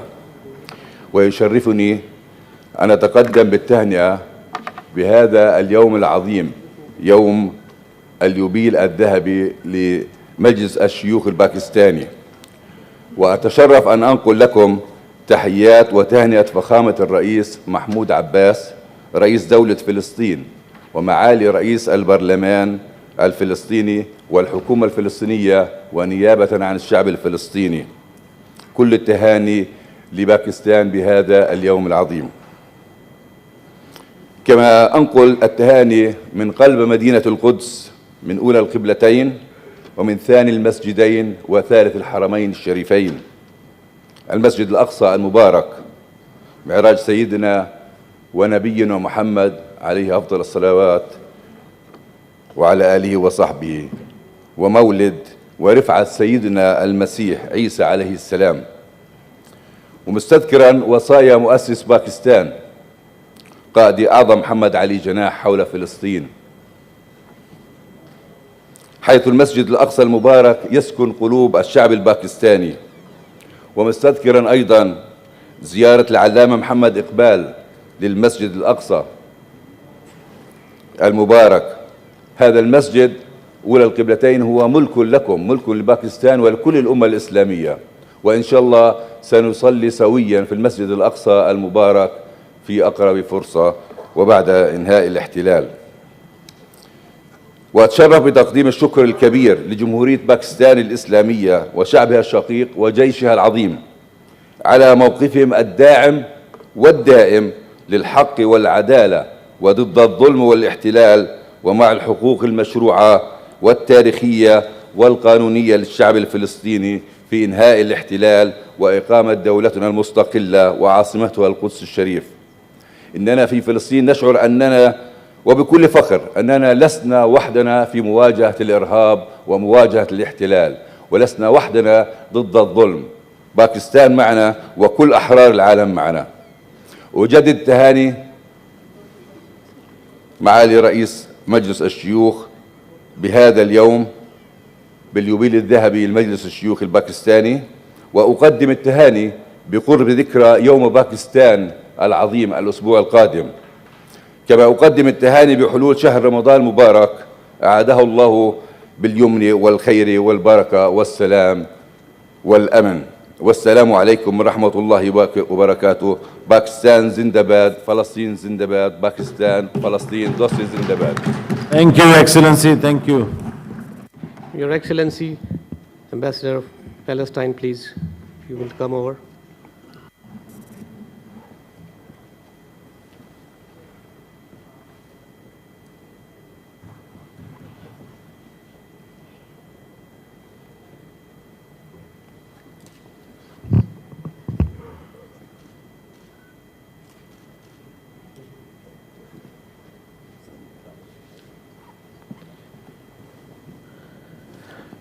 اب میں گزارش کرتا ہوں جناب سینیٹر آجی ہدایت اللہ خان صاحب سے، جنہوں نے ہر حال میں آج بولنا ہے. ٹائم کا خیال رکھیں گے پلیز، خود ہی آپ نے مہربانی کرنی ہے. الشیطان الرجیم بسم اللہ الرحمن الرحیم واعتصموا بحبل اللہ جميعا ولا تفرقوا واذكروا نعمة الله عليكم إذ كنتم أعداء فألف بين قلوبكم فأصبحتم بنعمته إخوانا صدق اللہ مولانا العظیم. محترم جناب چیئرمین صاحب، سب سے پہلے تو ہم آپ کے مشکور ہے کہ آپ نے سینٹ کے گولڈن جوبلی نہایت سادگی اور پروقار طریقے سے منانے کے اقدامات کیے ہیں، اور ان میں آپ کو اور آپ کے سٹاف اور ساتھیوں کو ان کی کاوشوں پر مبارکباد دیتا ہوں. اور ساتھ ہی ہماری جتنی بھی سینیٹر صاحبان جو نئے ہیں اور پرانے ہیں، اور ساتھ ہمارے ایمبیسڈر جو بھی مہمان آئے ہیں، خواتین و حضرات، سب کو میں السلام علیکم ورحمۃ اللہ. جناب، اس گولڈن جوبلی کے موقع پر ہم تھوڑا تاریخ کا چون کی بات ہوئی ہے تو اس کے بھی ہم تصحیح کرنا چاہتے ہیں کہ جب پاکستان نہیں بنا تھا اس وقت متحدہ ہندوستان میں یہاں پر انگریز قابض تھے، اور تمام اقوام نے ان کے لیے مشترکہ جد و جہد کی، اور اس جد و جہد کے نتیجے میں یہ ملک آزاد ہوا. اس میں کچھ لوگ سیاسی پارٹیاں اور مذہبی پارٹیاں ایسے تھے کہ وہ تقسیم کے مخالف تھے، اور کچھ یہ تھے کہ پاکستان الگ ملک بننا چاہیے. تو جناب جب پاکستان بنا تو جناب چیئرمین صاحب، ان پارٹیوں نے جو تقسیم کے مخالف تھے انہوں نے بھی پاکستان کو تسلیم کیا، اور اس کی گواہی اس بات پہ ہم دیتے ہیں کہ اس وقت کے پارلیمنٹ میں جب پہلا قانون ساز اسمبلی بنا تو اس وقت باچا خان بابا، جو کہ اس کا اصل نام عبدالغفار خان بابا ہے، اس نے اس قانون ساز اسمبلی میں اس کا تقریر ایک ریکارڈ پہ موجود ہے، اس نے کہہ دیا کہ پاکستان بن گیا، اب ہم اکٹھے مل کے سب سیاسی لوگ اس ملک کو ترقی اور خوشحالی کی راہ پر گامزن کرے.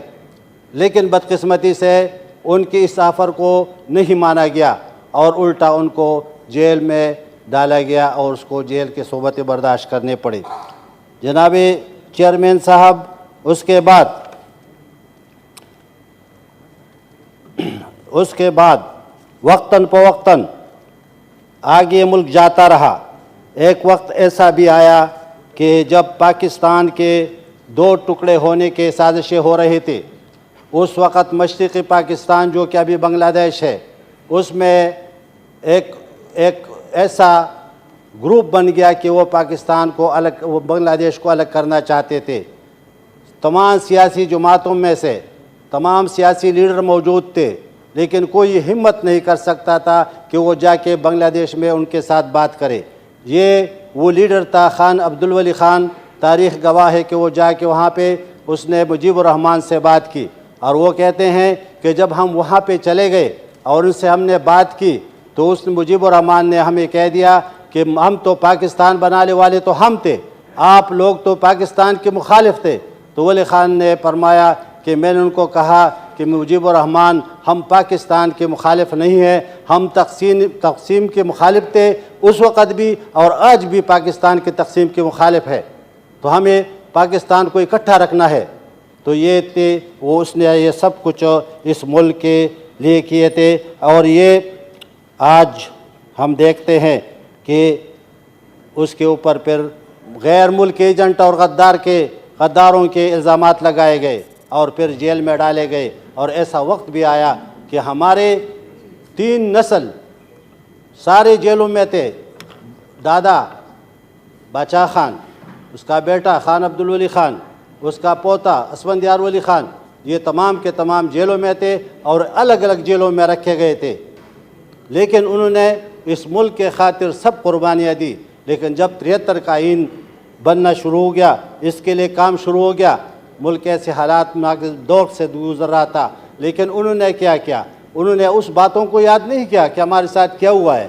انہوں نے یہ کیا کہ بھٹو صاحب کے ہم مشکور ہیں اس کے اور ان کے ساتھیوں کے, لیکن ہم خان عبدالولی خان صاحب کو بھی نہیں بھول سکتے, کیونکہ انہوں نے ایک ایسا کردار ادا کیا. اس وقت وہ اپوزیشن لیڈر تھے. اگر وہ آئین پر دستخط نہیں کرتے اور اس کو مطلب ہے کہ نہیں مانتے تو پھر متفق آئین اس ملک کو نہیں مل سکتا تھا. جناب چیئرمین صاحب, اس وقت ان کو اپنے پختون قومیتوں کے طرف سے کافی مشکلات بھی سامنے آئے, لیکن انہوں نے ان مظلوم اور محکوم قومیتوں کی جنگ لڑی اور کامیابی حاصل کی. اور جناب چیئرمین صاحب, اس کے بعد ہم نے کیا دیکھا کہ جب ہم نے 1900 ابھی مطلب ریسنٹلی 18ویں ترمیم کی بات کی, کیونکہ ترمیم ہوتے ہوتے آئین کا چہرہ مسخ ہو چکا تھا, تو اس میں 18ویں ترمیم ایک ایسا ترمیم تھا جو بہت ضروری ہو چکا تھا. اور ہم اس موقع پہ جناب رضا ربانی صاحب کے بھی مشکور ہیں کہ انہوں نے ان کے سربراہی میں ایک کمیٹی بنا, اور اس کمیٹی نے 18ویں ترمیم کے شکل میں, آئینی ترمیم کے شکل میں ایک وہ بنا دیا آئین میں ترمیم کی, اور وہ بھی متفقہ طور پر وقت لگ گیا ان کے اوپر. ہمارے طرف سے بھی کافی مطلب اس وقت اسفندیار علی خان صاحب بھی موجود تھے اسمبلی میں. سر بہت مہربانی حاجی صاحب, ٹائم کو ذرا مہربانی کریں, بڑی مہربانی ہوگی. بہت شکریہ, آپ خود ماشاءاللہ بڑے سینئر پولیٹیشین سمجھدار ہیں. لیکن اس وقت جو ترمیم منظور ہوئی تھی, ہم اس کے افسوس سے کہنا پڑتا ہے کہ ہم مجھ سے چھوٹے صوبوں کو ابھی تک وہ ثمرات نہیں ملے, وہ حقوق نہیں ملے جو آئین نے صوبوں کو دیے تھے, اور وہ بھی موجود ہے ریکارڈ پہ. پھر ہم گلہ کرتے ہیں کہ ہمارے پارلیمنٹ کے بالادستی نہیں ہے, ہمارے آئین کو کوئی مانتا نہیں ہے, ہمارے اسٹیبلشمنٹ سے شکوہ ہوتا ہے, ہمارے اس سے کیا نام ہے عدلیہ سے شکوہ ہوتا ہے. تو یہ تو ہم نے اپنی طرف سے ایسے کمزوریاں چھوڑے ہیں. وہ مرزا غالب کا ایک شعر ہے کہ دیوار کیا گری میرے کچے مکان کی, دیوار کیا گری میرے کچے مکان کی, لوگوں نے میرے صحن میں رستے بنا دیے. تو جب آپ کچے جگہ کو چھوڑتے ہیں, آپ اس کو کمزوری آپ کو دیکھتے ہیں, تو خواہ وہ سے فائدہ اٹھاتے ہیں. ایک دفعہ ولی خان صاحب فرماتے ہیں کہ جنرل ضیاء الحق نے کہہ دیا کہ ولی خان صاحب ایک تو سیاستدان لوگ آپ سیاست کے ABC سے واقف نہیں ہے. تو ولی خان نے فرمایا کہ میں نے ان کو کہہ دیا کہ ABC سے ہم واقف ہیں, لیکن جب ہم ABC شروع کرتے ہیں تو آگے سے GH کیوں آ جاتا ہے, یہ اس کا تاریخی بات ہے. تو یہ ہم وہ مطلب ہے کہ لوگ ہیں کہ اس ملک کے لیے ہم نے قربانیاں دی ہے. اور جناب چیئرمین صاحب, ہمیں وہ کہتے ہیں شاعر کہ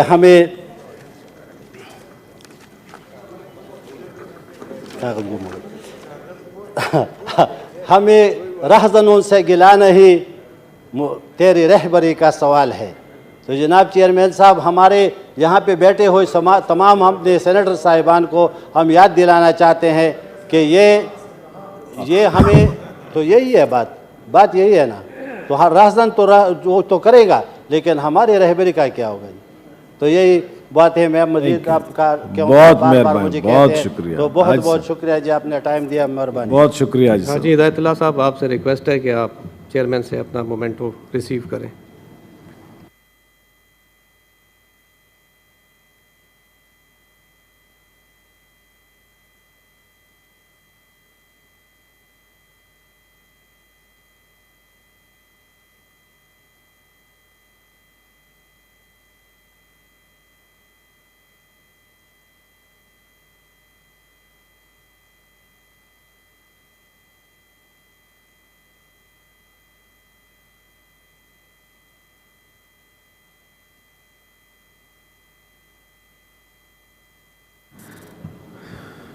ابھی میں گزارش کرتا ہوں جناب سینیٹر طاہر بزنجو صاحب سے کہ وہ اپنے خیالات کا اظہار کریں، اور وہ ویسے بھی بہت کم بولتے ہیں، اس لیے مجھے کہنے کی ضرورت ہی نہیں ہے۔ تھینک یو جناب چیئرمین۔ میں سر سب سے پہلے تو آپ کو،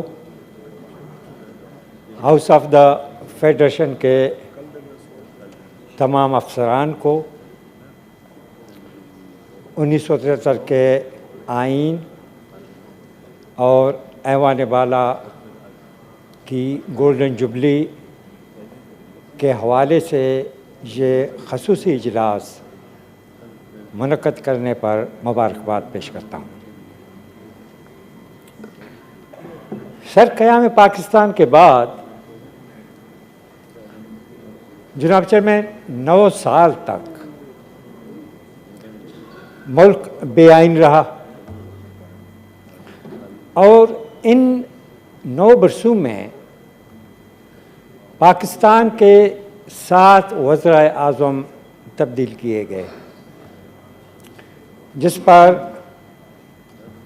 تنزیہ تبصرہ کرتے ہوئے اس وقت کے بھارت کے وزیر اعظم جواہر لال نہرو نے کہا تھا کہ میں اتنی جلدی کپڑے تبدیل نہیں کرتا جتنی جلدی پاکستان میں وزیر اعظم تبدیل ہوتے ہیں۔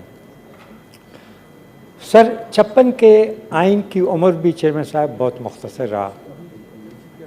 58 میں مارشل لا نافذ کیا گیا، 62 میں ایوب خان نے اپنا آئین دیا، لیکن جو اصل آئین ہے جناب چیئرمین، جو اصل آئین ہے وہ 73 کا متفقہ آئین ہے، جس کی بدقسمتی سے گزشتہ 50 سال سے مٹی پلید کی جاتی رہی ہے، اور ہر آئین شکن کو ہمارے عدلیہ نے قانونی تحفظ فراہم کیا، لیگل کور دی، لیکن تب بھی یہ ناراض ہیں کہ ہم پر تنقید کیوں کی جاتی ہے۔ قصہ مختصر جناب چیئرمین، ہم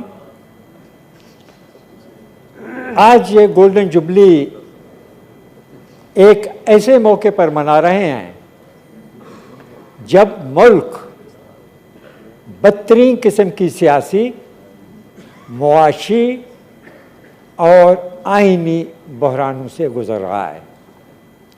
انسانی حقوق کی صورتحال سر نہایت تشویشناک ہے، ہزاروں کی تعداد میں ملک بھر سے لوگ لاپتہ ہیں، لاپتہ افراد کی طرح لاپتہ افراد سے متعلق بل بھی لاپتہ ہے، طوفانی مہنگائی کی طرح سیاسی جماعتوں کے درمیان محاذ آرائی اور چھپ کلش اپنے نقطۂ عروج تک پہنچ چکا ہے، اور سر مجھے آپ کی توجہ چاہیے جناب چیئرمین، اور یہ کہ آپ کی یہ لاغر اور کمزور جمہوریت رک رک کر سانس لے رہی ہے۔ ڈر اور خوف یہ ہے کہ کہیں عظیم حب وطنوں کی صدا بلند نہ ہو۔ بالکل سر، آخر میں جناب چیئرمین یہ کہنا چاہتا ہوں کہ اس پریشان کن اور تشویشناک صورتحال کو سامنے رکھتے ہوئے آج کل سنجیدہ حلقوں میں یہ سوال زیر بحث ہے کہ پاکستان کا مستقبل کیا ہے۔ ہماری رائے میں پاکستان کا مستقبل جمہوریت سے وابستہ ہے، قانون کی حکمرانی، گڈ گورننس، سب کا بلا امتیاز احتساب، صاف و شفاف انتخابات، اور آئین کو اس کے اصل روح کے مطابق نافذ کر کے मुल्क को इन मल्टीपल बहरानों से निकाला जा सकता है। बसूरत दीगर IMF की तलवार लटकती रहेगी। पाकिस्तान के फैसले इस्लामाबाद में नहीं वाशिंगटन में होंगे और मुल्क बदस्तूर सियासी, मुआशी और आइनी बहरानों का शिकार होता रहेगा।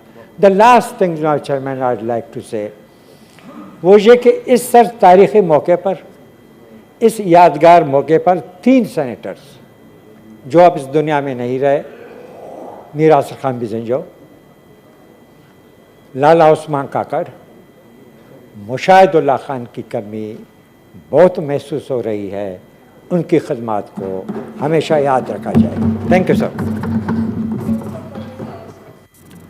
ताहिर बिजंजो साहब, आपसे रिक्वेस्ट है कि आगे अपने चेयरमैन से मोमेंटो वसील करें।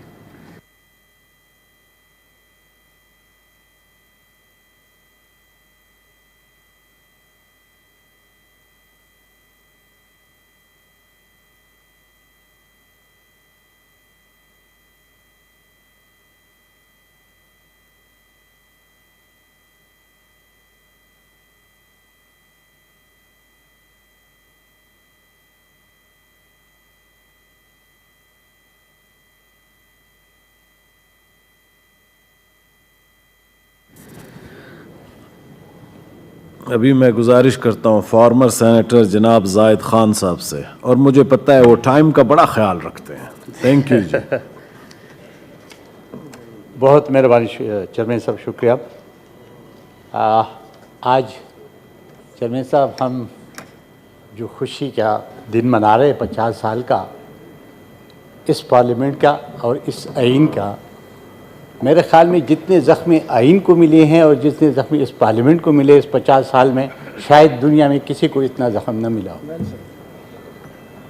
हम ज़ख्मी हालात में बैठ के आहें आहें करके तकरीरें भी करते हैं और पार्लियामेंट की बालादस्ती की बात भी करते हैं। जनाब 97 में मैं सेनेटर था और मेरे बहुत सारे साथी हैं। एक 13 अमेंडमेंट हमने पास किया था जो फ्लोर ऑफ क्रॉसिंग जो था, और दूसरा हमने 14 अमेंडमेंट पास किया था 58(2)B को ख़त्म किया था, और तीसरा आया 15 अमेंडमेंट। बहुत सारे सेनेटर बैठे हुए, वो ऐसा अमेंडमेंट था कि अगर वो अमेंडमेंट आज मौजूद होता तो जो हुक्मरान साहिबान अभी इस वक्त बैठे हैं इनके लिए सबसे ज़्यादा तकलीफ देह होता। लेकिन सेनेट ने उसको रोका। नेशनल असेंबली में अक्सरियत थी उनकी, पास किया था, लेकिन सेनेट दीवार बन गई और उसको पास नहीं होने दिया, बल्कि फ्लोर पे आने भी नहीं दिया गया। आज हम सिसकते सांसें ले रहे हैं। बदकिस्मती है, स्टेब्लिशमेंट जो कुछ करते हैं। एक फॉर्मर मिनिस्टर अभी एक स्टेटमेंट दे गया कि जब मुझे बिल की ज़रूरत होती थी, जब मुझे आइन में अमेंडमेंट की ज़रूरत थी, मैं एजेंसियों को कहता था कि मेंबर ला के मुझे दे, मेंबर ला रहे थे और मुझे वोट दे रहे थे। किसी ने उनसे पूछा? किसी में जरूरत हुई? हुकूमत समेत ये हुकूमत जो बैठी हुई ये क्या कर रही है? इसने कहीं उनसे पूछा? वो जो उस वक्त चीफ था जिस एजेंसीज का, उसको बुलाया? नहीं बुलाया। और बदकिस्मती से मेरे बहुत सारे साथियों ने बात की है, 50 साल से इस आइन के साथ जो एस्टेब्लिशमेंट करते तो करते जा रहे हैं, लेकिन सबसे बड़ी कसूर जुडिशरी की है। आज तक इनको ज़रब लगा रहे हैं। न तो हुकूमत में कोई जरूरत है, न पार्लियामेंट में कि अपना हाल पूछे। हम तो वोट के कदर की इज्जत की बात करते हैं। इस 24 करोड़ अवाम ने ठीक है या गलत है इनको वोट दिया है, तो जब इनके वोट का इज्जत नहीं है फिर उनके वोट का इज्जत कौन लाएगा? इन्हें हमारे रजा रब्बानी साहब ने बात की है 63A की। अब मुझे यह बता रहे कि यही सुप्रीम कोर्ट एक बावर्दी प्रेसिडेंट को कह रहे कि जी आप जितना मर्जी आप वर्दी पहने और आप अमेंडमेंट भी करते जाए, फिर भी हम लोग खामोश बैठे रहे। फिर 17 अमेंडमेंट भी लेके आए, वो भी सियासतदान थे। यानी हमारा भी कसूर है, लेकिन सबसे ज्यादा कसूर जुडिशरी के है, क्योंकि हमेशा के लिए उन लोगों ने उनका साथ दिया है। एक गैर आईनी, गैर जमहूरी और गैर पार्लिमानी ऐसी चीजों को उन्हें सपोर्ट किया। आज हम यही पूछना चाहते हैं कि क्या हुकूमत में ये जुर्रत है या मौजूदा पार्लियामेंट, क्योंकि हुकूमत स्टेप लेते हैं कि आज 97 वाला काम करे। चीफ जस्टिस सज्जाद अली शाह थे, हम बिल पास करते थे सर, रात 12 बजे तक बैठे रहते थे, वो अंडू करते थे। लेकिन किसने, कौन चला गया? पार्लियामेंट जीत गया, वो हार गया। आज भी वक्त है, अगर पार्लियामेंट खड़े होके रास्ता नहीं रोकेगा तो ये मुल्क तबाही की तरफ चला गया। अब ये भी हमारे सुनने में आ रहे हैं कि जी IMF कह रहे कि लॉन्ग रेंज के मिसाइल को आपने क्या करना है। अभी फलस्तीन के भाई हमारे उठा तो हमारे बहुत सारे दोस्तों ने उसको क्लिपिंग की, बहुत अच्छा किया। वो आवाज़ उनको जब जाते हैं IMF को कहते कि जी ये लॉन्ग रेंज के जो मिसाइल है ये रुकवा दे। अब हमारे लिए ये भी आ रहा है कि हम तो बच्चा खान बाबा की पैरोकार हैं, हम तो अदम तशद्दुद के लोग हैं, लेकिन किसी से डिक्टेशन क्यों ले? ये हमारा मुल्क है, ये हमारी अपनी मर्जी है। ज़ल्मे खिलज़ात के आपने कल स्टेटमेंट देखी है, वो क्या कह रहा है, यानी वो किसकी नुमाइंदगी कर रहे हैं ये भी सबको पता है। मेरे जो हाउस में लोग बैठे हैं उसको भी पता है ज़ल्मे खिलज़ात किसकी नुमाइंदगी करते हैं और क्यों हमारे ऊपर ये हमारी कहते हैं कि इलेक्शन कराए या न कराए। हमारी मर्जी है, हमारे अवाम है, इलेक्शन होना चाहिए, लेकिन किसी से डिक्टेशन मेरे ख्याल में नहीं लेना चाहिए। मैं आखिर में ये कहना हूं कि अब भी वक्त है, चेयरमैन साहब आप भी बैठे, स्पीकर साहब नहीं है, आप दोनों पे, और ये जो हमारे लॉ मिनिस्टर साहब बैठे हैं ये जाके प्राइम मिनिस्टर को कह दे कि और न सो उठो। ये वक्त है, इस पार्लियामेंट को अगर 2014 में नवाज शरीफ हमारी बात मानती तो आज ये सूरत हाल न होता, न वो बाहर बैठा होता, न उसको सजा मिलती। आज भी वक्त है कि अगर आज भी आप लोग न उठे, इस पार्लियामेंट को इज्जत नहीं दी, ये सुप्रीमेसी ऑफ पार्लियामेंट नहीं लागू किया, तो उस वक्त तक आपकी मुल्क चल नहीं सकता है, ठीक नहीं हो सकता है। शुक्रिया सर। थैंक यू जनाब। जाहिद खान साहब आपसे रिक्वेस्ट है कि आप प्लीज़ तशरीफ लाएं।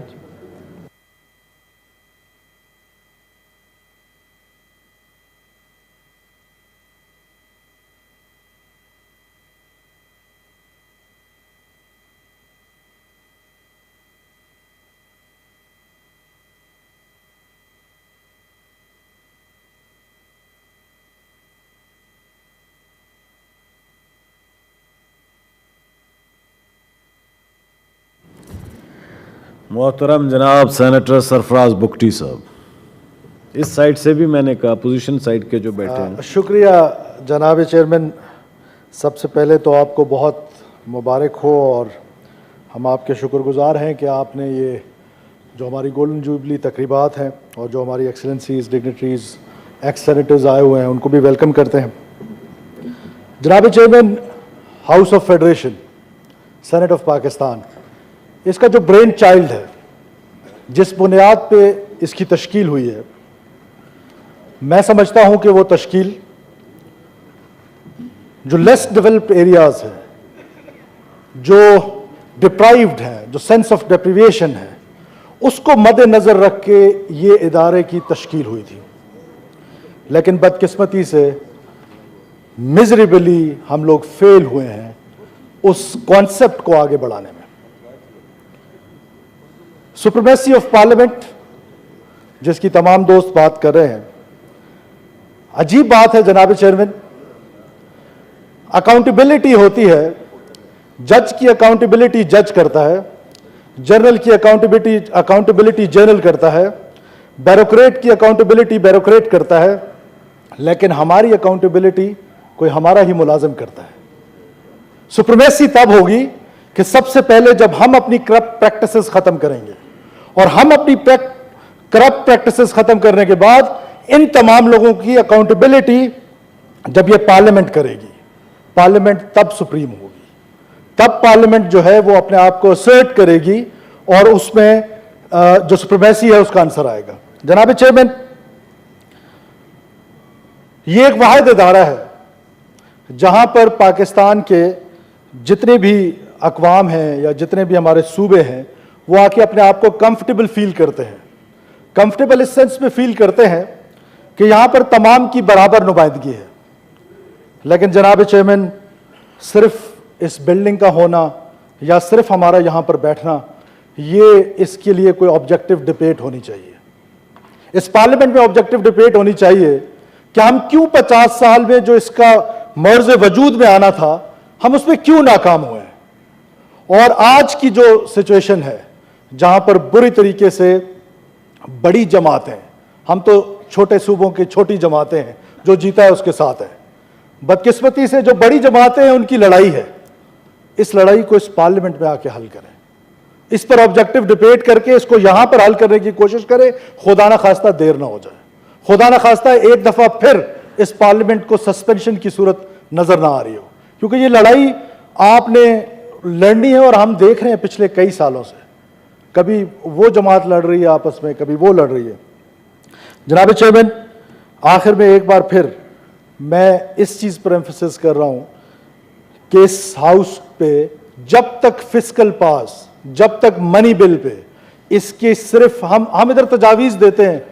آنریبل فائنانس منسٹر کہہ رہے تھے کہ جب وہ فائنانس منسٹر تھے تو بڑی تجاویز پہ عمل، لیکن کوئی بتا سکتا ہے کہ پچھلے 10 سالوں میں، 15 سالوں میں یا 50 سالوں میں کتنی % تجاویز کو یہاں پر عمل کیا گیا؟ جب تک اس کو نہیں کریں گے، جب تک اس کو نہیں کریں گے تو ان پیرلل ڈیولپمنٹ جو آپ کی ہے وہ کبھی ختم نہیں ہوگی، جو سینس آف ڈیپریویشن ہے چھوٹے صوبوں کی وہ کبھی ختم نہیں ہوگی۔ اسی صورت میں ہوگی کہ جب یہاں پر منی بل میں آپ کوئی ڈبیٹ کرا لیں، کچھ اس میں کوئی اس طرح کی کانسٹیٹیوشنل امینڈمنٹ کرا لیں کہ اس میں اس ہاؤس کا رول ہو، اور جس دن اس ہاؤس کا رول ہوگا اس دن میں سمجھتا ہوں کہ ہم اس قابل ہو جائیں گے کہ اپنی جو 100 سالہ تقریبات ہوں گی ہم نہیں ہوں گے، ہم میں سے بہت سارے نہیں ہوں گے۔ اللہ کرے کہ جب ہم 100 سال کی تقریبات کر رہے ہیں جو اس کا بنیادی مقصد تھا وہ پورا ہو سکے۔ شکریہ جناب چیئرمین۔ تھینک یو جناب۔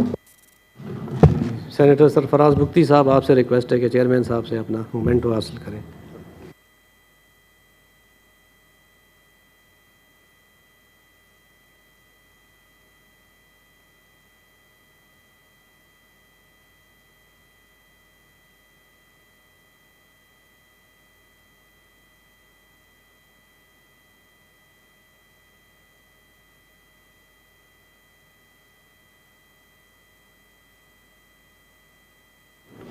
I now request His Excellency Ambassador of Republic of Tunisia to please give his remarks. He's not here?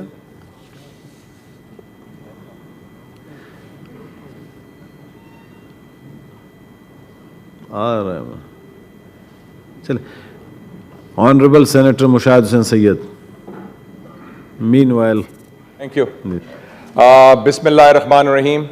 Mr. Chairman, heartiest congratulations to you, to your team, to all the honorable senators, current and former, who are celebrating 50 years of the Senate of Pakistan, and a very, very warm welcome to the distinguished diplomatic corps based in Islamabad, the honorable ambassadors, the honorable high commissioners, and all of them are persons who are friends of Pakistan, and we are also personal friends, and also we have the Dean of the Diplomatic Corps also here. So I think it's a great opportunity for all of us. And I'd request our Honorable Diplomatic Corps to be patient, because this session is going to continue till 1 o'clock. We'll give you food for thought, then we'll give you the food at 1 o'clock, and then after that, I think the Honorable Prime Minister will come for 1 hour or so, meet with you also, with us also, and there'll be a group photograph. So kindly bear with us and stay. And you have very interesting and outstanding personalities. It's a very diverse and distinguished group from all over Pakistan, and I think we would like to have this interaction over lunch with the Diplomatic Corps and with the elected representatives of Pakistan also. Mr. Chairman, sir, this is a very important occasion for Pakistan's democratic history, because 50 years of the Senate means we are also celebrating Pakistan's journey towards democracy, because Pakistan itself is an outcome of the democratic process through the ballot box under the great leadership of the father of the nation, Quaid-e-Azam Muhammad Ali Jinnah, who was a great constitutionalist, a great democrat, and who believed in the supremacy of parliament and the supremacy of the ballot box. We have had some very important speeches from the Honorable Diplomatic Corps, and I'd just like to mention briefly one, the speech from Palestine. And you should know that this House has taken the lead in passing the most number of resolutions of any parliament on Palestine, unanimously. So this is a special thing. And the reference was made by the High Commissioner of South Africa about President Nelson Mandela, one of the greatest personalities. And when he came in 1999 to address the joint session, at that time, I, as Minister for Information, Culture and Tourism, had the privilege and honor of being his Minister for Waiting. And I took him for 4 days, I was with him. So the great Nelson Mandela, and he gave me his book also signed, Long Walk to Freedom. Mr. Chairman, sir, I think we have had a lot of positive and negative things also, but I'd like to see the glass as half full. As a perennial optimist, the Senate has also played a very key role in issues. And I'd like to mention 3 or 4 issues in which the Senate took the lead. In 2003, when the attack on Iraq was being planned by the United States of America, the Senate of Pakistan, General Musharraf was the president. We were member of the UN Security Council, and we were very close to the US in the so-called war on terror. We took the initiative in the Senate and we said we will oppose the Iraq war, we will oppose Pakistan's participation in that. And I remember Senator Dar was here, Senator Raza Rabbani, myself, we jointly drafted the resolution, and that became state policy. So I think we have taken that initiative. On Balochistan also, 2005, a committee was formed. I was chairing that subcommittee, other members were there also, and that gave a report. Unfortunately, it was not implemented, but that report was a landmark event because it was unanimously focused on the problems of Balochistan. And sir, on climate change, honorable ambassadors and high commissioners, you should know that the Senate of Pakistan took the lead 10 years ago when for the first time, and I was then chair of the committee for a green and clean Pakistan, we had the first public hearings in the Parliament of Pakistan on climate change, on the environment, and we published a media manual. And I would also like to mention on foreign policy and security issues, under the leadership of Senator Raza Rabbani, we had the Parliamentary Committee on National Security, and it gave its report unanimously on the terms of engagement with the United States of America after the Salalah incident, and the Shamsi Air Base was closed down, and we got an apology from the United States of America because for what they had done to our soldiers at the Salalah checkpost. So the Senate has played that role, and inshallah it will continue to play that role. Yes, the glass is half full. There are a lot of things which are lacking, but I think it is up to us also, people on both sides of the aisle, and I am missing our members from the opposition. I wish they had come because this is a collective issue. Saving democracy, supporting the supremacy of parliament is not just the government benches, it's about opposition also, and we hope that maybe tomorrow or day after they can join us. But thank you, Mr. Chairman, for taking this initiative, and thank you, honorable ambassadors and high commissioners, and you will not be bored. There's going to be a democratic, inclusive debate, and bear with us. Thank you so much. Thank you, thank you, Mr. Zaki. It's like a family reunion. I'm seeing dashing young men like Senator Javed Abbasi and the ladies also there. It's a pleasure, sir, to welcome all this, and thank you for organizing this event. Thank you. All the best. Senator Excellency, Ambassador of Tunisia. I think he is here? No, not yet. Senator Mushahid Hussain Saab, if you would kindly receive your memento from the chairman. Tunisia के ambassador नहीं है?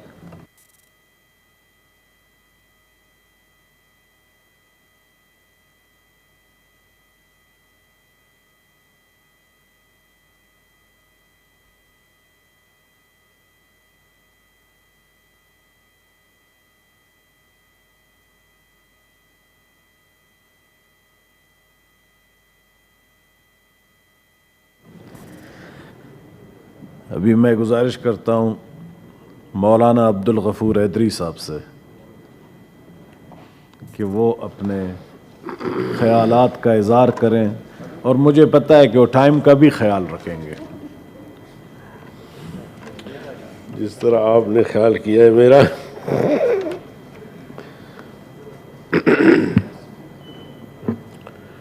نحمده ونصلي على رسول الكريم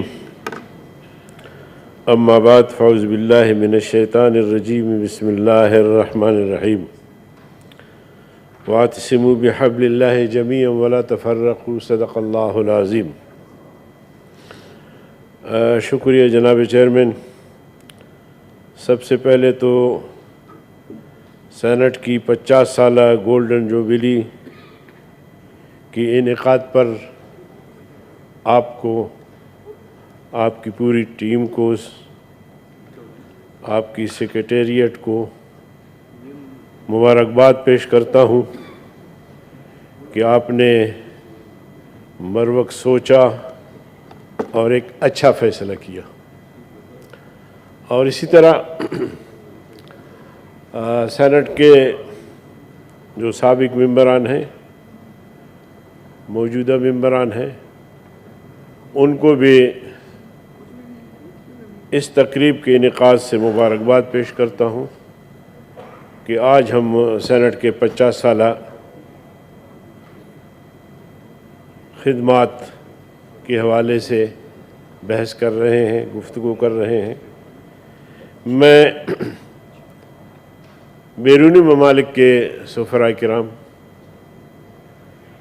اور خواتین و حضرات، صحافی حضرات، سب کا تہ دل سے شکریہ ادا کرتا ہوں کہ وہ اپنے اوقات میں سے کچھ وقت نکال کر ہماری سینٹ کو انہوں نے عزت بخشی اور اپنے اپنے خیالات کا اظہار کیا. جناب چیئرمین، اس میں دو رائے نہیں ہے کہ قومی اسمبلی کے بننے کے بعد سینٹ کی تشکیل کی گئی اور مقصد یہ تھا کہ قومی اسمبلی کی تشکیل آبادی کی بنیاد پر بنی ہے اور سینٹ کی تشکیل برابری کی بنیاد پر ہونی چاہیے. کیا میں پاکستان کے بعد بدقسمتی سے کسی صاحب نے کہا کہ 9 سال تک پاکستان بغیر آئین کے چلتا رہا، مگر میں اس سے ذرا آگے بڑھ کر بات کرتا ہوں کہ تقریباً 26 سال تک پاکستان کا کوئی آئین نہیں تھا. عبوری آئین نظریہ ضرورت کے تحت جو شخصیت براجمہ ہوا اس نے اپنا وقت گزارا، پھر دوسرا آیا، پھر تیسرا آیا. لیاقت علی خان سے لے کر بھٹو صاحب تک کوئی مستقل آئین نہیں تھا. ہر کی آمد عمارت نو ساخت جو آیا اس نے نیا دستور بنایا، جو اس کا اپنا ویژن تھا، جو اس کے اپنے خیالات تھے، اسی طرح اس نے آئین اپنا تشکیل دیا. لیکن اس کے جانے کے بعد پھر وہ آئین نہیں رہا. 1973 میں جن جماعتوں نے آئین سازی میں حصہ لیا، میں ان سب کو خراج تحسین پیش کرتا ہوں. پیپلز پارٹی کے علاوہ جمعیت علماء اسلام، مولانا مفتی محمود، ان کا بڑا کردار رہا، خان عبدالولی خان کا، اور غوث بخش بیزنجو صاحب کا، جو بھی اس وقت شخصیات تھی، شاہ احمد نورانی صاحب کا، مولانا غلام غوث ہزاروی صاحب کا، بہت ساری شخصیات تھی اس وقت.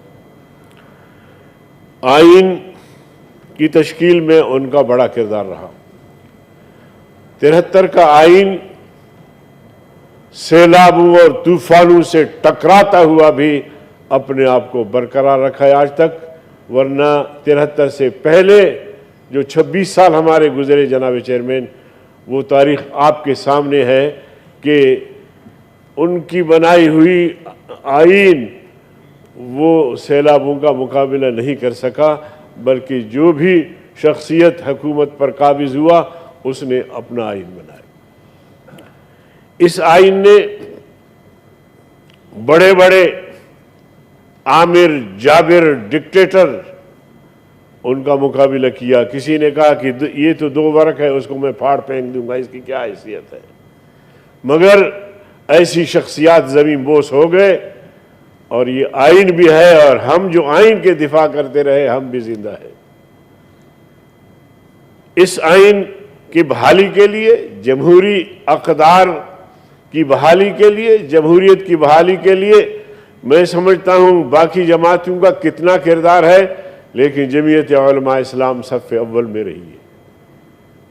जनाब चेयरमैन, आपकी उम्र पता नहीं कितनी है, मुझे मालूम नहीं, लेकिन मैं उस वक्त जवान था, 27-28 साल का जवान था, जब MRD ने जेल भरो तहरीक का ऐलान किया।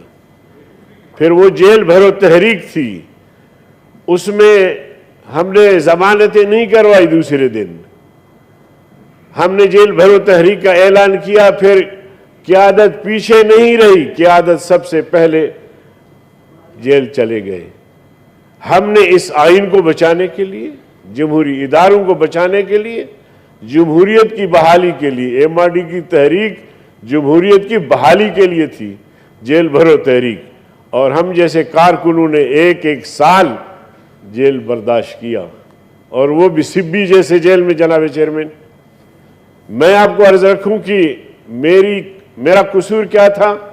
जब मैंने गिरफ्तारी पेश की तो मुझे बुलाया गया फौजी अदालत में, और मुझे अकेले अकेले बुलाते थे, तो मुझे बुलाया, उन्होंने कहा कि मौलवी साहब आपने क्यों गिरफ्तारी दी। मैंने कहा कि आप कौन हैं। उन्होंने कहा आपको पता नहीं है, ये सरसरी समात की मिलिट्री अदालत है।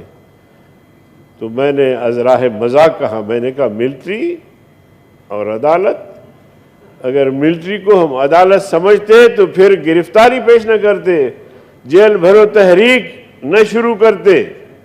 तो ये भी जेल भरो तहरीक है जनाब चेयरमैन, और हमने भी जेल भरो तहरीक, हमारी तहरीक इस आइन को बचाने के लिए थी, हमारी तहरीक जमहूरियत को बचाने के लिए थी, जमहूरी इदारों को बचाने के लिए थी।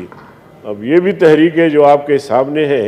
एक दिन के लिए जाते हैं, दूसरे दिन फिर कहते हैं कि जी हमारे साथ तो जिनसी तजावुज़ात हुए, अल्लाह माफ़ फरमाए। तो जनाब चेयरमैन हैदरी साहब, मैं बस अब मेहरबानी जनाब, बहुत शुक्रिया।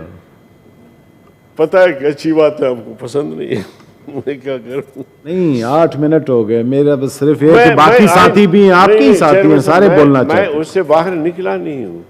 मैंने जमहूरियत की बात की, जमहूरी इदारों की बात, मेरी सिर्फ टाइम की बात है बस। जमहूरी इदारों की बहाली के लिए हमने तहरीक चलाई, हमने कोड़े खाए, 10 कोड़े मेरे सजा में लिखी हुई थी, 1 साल कैद बा मुशक्कत मेरी सजा में लिखी हुई थी। बहुत सारे दोस्तों को कोड़े लगे। मैं सच इस हाउस में गलत बयानी नहीं करता, मुझे कोड़े नहीं लगे, लेकिन सिब्बी जैसे जेल में मुझे भेज दिया गया। तो जनाब चेयरमैन, मैं अर्ज ये कर रहा था कि ये आइन है जिसको हम मुकद्दस दस्तावेज कहते हैं, ये पार्लियामेंट है जिसको हम सुप्रीम कहते हैं। कहाँ है इनके फैसलों पे अमल दरामद? हमारी तरमीम, हमारी वज़ा करदा कानून, उसकी तशरीह जज करता है। वो जज जो लिफाफे में बिकता है, वो जज जो नजरिए जरूरत के तहत फैसले देता है, जिसने इस कौम पर फौजियों को मुसल्लत किया, जनरलों को मुसल्लत किया, नजरिए जरूरत के तहत फैसले दिए। मैंने जो कानून साजी की है ये मुकन्नना है, ये सुप्रीम है। अगर कहीं इब्हाम हो, जज को समझ ना आए, मुझे वापस कर दे। तो ये है हमारे जजेस का हाल। और जैसे विजन साहब ने कहा, और हकीकत ये है कि हमें तबाह बर्बाद किया है, इस मुल्क को तबाह बर्बाद किया है जजेस ने किया है। जो गलत फैसले उनके आते हैं, पार्टी बन जाते हैं। अब आपके सामने है, एक जज है, काजी उल कुजात है, वो अपना मनसब छोड़ के चंदा करने लगा। میں نے اس وقت بھی اس کو کہا تھا کہ جناب اس کے لیے بہت سارے اور لوگ ہیں, عمران خان خود ہے, جنجے کے ماہر ہے. ایک لے اذان بھی ہو گیا آپ کی تقریر. 2 منٹ. اکبر اللہ اکبر اللہ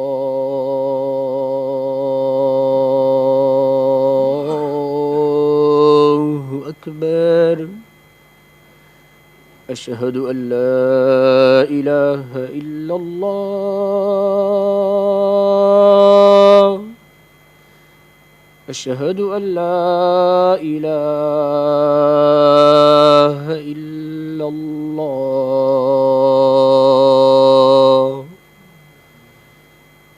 اشہد ان محمد رسول اللہ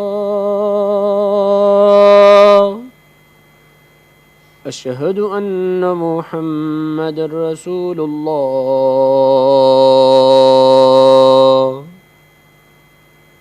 حی علی الصلاة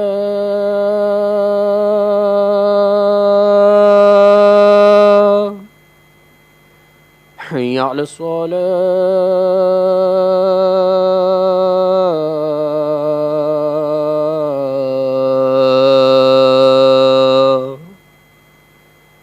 حی علی الفلاح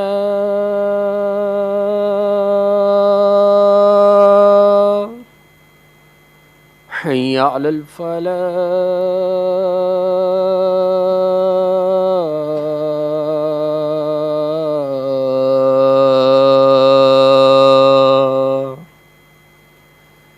اللہ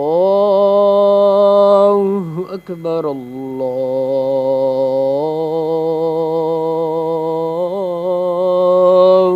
اکبر لا الہ الا اللہ. جناب غفور چیئرمین, حیدری میں صاحب. بالکل زیادہ ٹائم نہیں لگتا, 2-3 تجاویز میں آپ کے سامنے رکھتا ہوں. پہلی بات تو یہ ہے کہ نظام عادل کی اثر نو تشکیل کی جائے, کیونکہ موجودہ جو نظام ہے, عدالتی نظام ہے, اس سے اعتماد اٹھ گیا ہے, پوری قوم کا اعتماد اٹھ گیا ہے. جج پتہ نہیں کیا کیا مرضی کے فیصلے دے رہے ہوتے ہیں.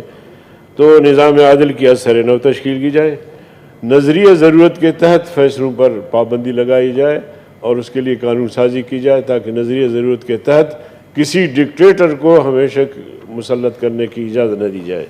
اور سینٹ کو فل پاور کرنے کے لیے ہمیں ایک پوری کوشش کرنی چاہیے, اور اسی طرح سینٹ کو اقتصادی معاملات میں بھی اختیار دیا جائے, کیونکہ سینٹ بنا اس مقصد کے لیے کہ چاروں صوبوں میں برابر نمائندے یہاں ہوں گے, اور ان نمائندوں کو اگر قانون سازی میں, بجٹ سازی میں اگر ان کے اختیارات نہیں ہیں اس ادارے کی, تو پھر میں سمجھتا ہوں کہ اس کی افادیت کم ہو جاتی ہے. ختم تو میں نہیں بات کرتا, لیکن اس کی افادیت پھر نہیں رہتی کہ جن مقاصد کے لیے سینٹ تشکیل دیا گیا, سینٹ اس میں بظاہر ناکام نظر آ رہا ہے. تو اس لیے میں درخواست کروں گا, اور پھر میں آپ کو خراج تحسین پیش کرتا ہوں. یہ آپ نے قدم اٹھایا, اور نہ صرف یہ کہ ہم نے باہمی خیالات کا تبادلہ کیا, بلکہ باہر ممالک کے نمائندے, سفیر اور ان کے نمائندے, اور ہمارے چاروں صوبوں کے گورنرز, وزرائے اعلیٰ اور سابق سینیٹرز نے یہاں آ کے اپنے خیالات کا اظہار کیا. میں اس حوالے سے آپ کو اور آپ کی پوری ٹیم کو خراج تحسین پیش کرتا ہوں. بہت شکریہ. تھینک یو جناب. غفور حیدری صاحب, کائنڈلی آپ اپنا مومنٹو ریسیو کریں چیئرمین صاحب سے.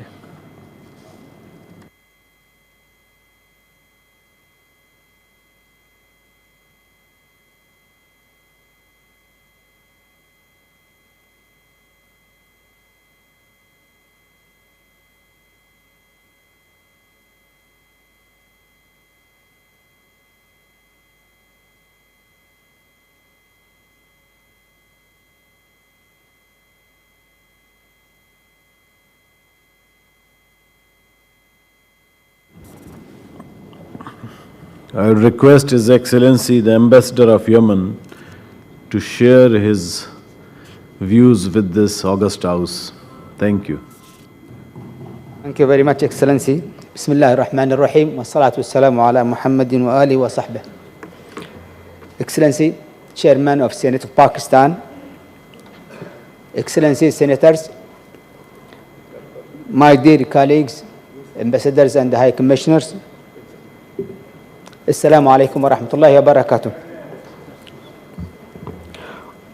It gives me the pleasure to extend my sincere felicitations to you, to this prominent House, on the 50th anniversary of its establishment, and to Pakistan and its brotherly great people. I also seize this opportunity to convey Yemen Shura Council Chairman's greetings to Your Excellency and to this House. I am thankful to you, Excellency, for the invitation extended that enabled me to, and among my colleagues and others, to attend this event and proceedings.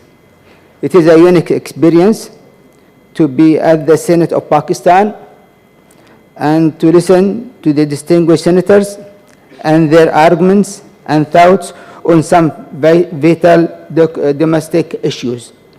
Excellency Chairman, no doubt Pakistan has cut a long and good journey in democracy and adopting dialogue in solving issues, and it is a valuable model for democracy's beginners. Excellency, I think having a solid system and strong institutions is the guardian for any state besides its own people. Excellency, Pakistan is an important country Islamically and internationally, and is being accounted on in its participation in peace and security. Yemen government and its people appreciates Pakistan's stand and its position to the peace, stability of Yemen, its territorial integrity, and the current serious challenges Yemen faces. Yemen and Pakistan enjoy excellent and cordial relations and have common issues, interests, and reciprocal political and diplomatic support. Excellency, once again, my heartfelt felicitations, prayers of success to this distinguished House and to Pakistan of further advancement and prosperity. Wassalamu alaikum wa rahmatullah. Thank you very much, Excellency. Bulayan. Excellency, Ambassador of Yemen, if you are requested to please receive your memento from the Chairman.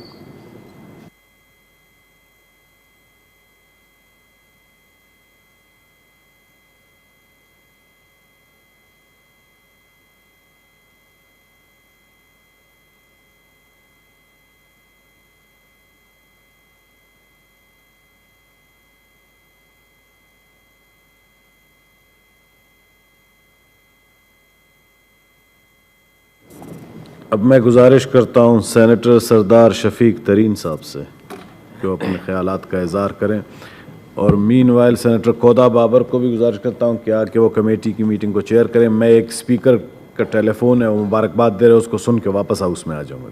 Ji please. बिस्मिल्लाहिर्रहमानिर्रहीम। शुक्रिया जनाब chairman साहब। सबसे पहले मैं golden jubilee celebration पर आपके और आपके तमाम टीम को मुबारकबाद पेश करता हूँ। जनाब चेयरमैन साहब, सेनेट ने अपने 50 साल तो पूरे कर लिए हैं, लेकिन जिस मकसद के लिए सेनेट बनाया गया था शायद वो हमारा पूरा नहीं हुआ।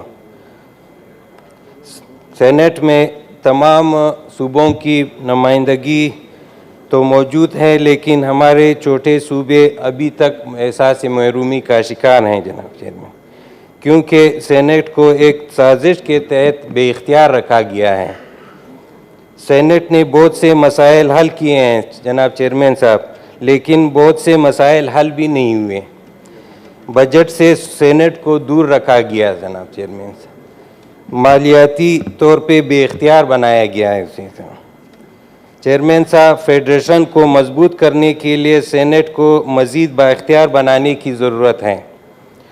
سینٹ کو بے اختیار رکھنے کا مقصد چھوٹے صوبوں کو بے اختیار رکھنا ہے.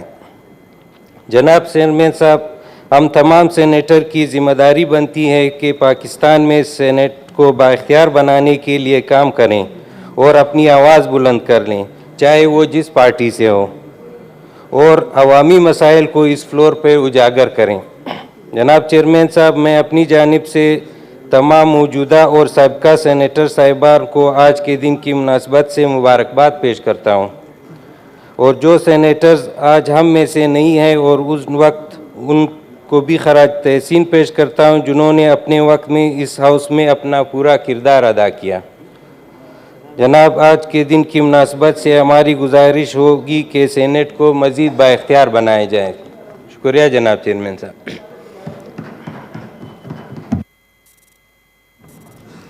بسم اللہ الرحمن الرحیم. Now I give the floor to Senator Rukhsana Zubairi.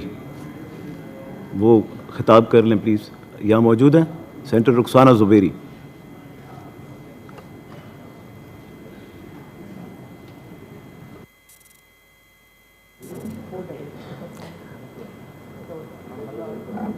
بسم اللہ الرحمن الرحیم. بہت شکریہ چیئرمین صاحب. آج ہم 50ویں سینٹ کی سالگرہ منا رہے ہیں، اور کانسٹیٹیوشن کا بھی 73 کانسٹیٹیوشن کا بھی یہ ہم پورا سال ہماری پارٹی نے منانے کا فیصلہ کیا. ہم نے جہاں پہ جو ایشوز تھے اس پہ کافی ڈیٹیل میں بات ہو چکی ہے. میں چاہوں گی کہ ہم دیکھیں کہ ہمارے پاس وے فارورڈ کیا ہے. اب ہم کیا کریں؟ وی نو ہماری کنٹریبیوشنز بھی ہمیں پتہ ہیں، ہماری کمیاں بھی ہمیں پتہ ہیں، جہاں پہ ہم نے لیپس کیا یا جہاں پہ ہم اپنی آواز کو زیادہ مضبوط کر کے سامنے نہ لا سکے. وی آل نو دیٹ. تو سب سے پہلی فارموسٹ بات تو یہ ہے کہ implementation of law in letter and spirit. We have to implement the law. ہم نے 73 کے آئین کو مختلف امینڈمنٹس کر کے، اور وہ امینڈمنٹس جو بہت زیادہ امپورٹنٹ تھیں، جو کیٹلسٹ کا کام کر سکتی ہیں، کر رہی ہیں ہمارے ملک میں، جیسے for instance chief of army staff کی ایکسٹینشن، جیسے اسٹیٹ بینک، جیسے مختلف جہاں پہ آپ نے انڈیویجولس کے اور صوبوں کے رائٹس اور ان کی جو پریفرنسز تھیں، ان کو جو حق ہونا چاہیے تھا، ان کو جو انصاف ملنا چاہیے تھا، ہم نے وہ نہیں ہم کر سکے. تو first thing is to go for true implementation of law, and true implementation of law is only possible if we have good, strong standing committees. Now a standing committee which starts its functioning at 11 o'clock in the morning, and then 12:30 you come to know that another meeting is going to happen there, so that dilutes, and then you say okay ظہر کا وقت ہو رہا ہے، تو ظہر کا وقت میں جانتی ہوں کہ عصر کے وقت تک ہوتا ہے. تو پہلی میری امپورٹنس یہ ہے جب میں اس ہاؤس میں یا اس کمیٹی میں بیٹھوں تو جو وہاں پہ امپورٹنٹ چیزیں ہیں اور نان امپورٹنٹ چیزیں جو کمیٹی میں آتی ہیں that they eat up the time.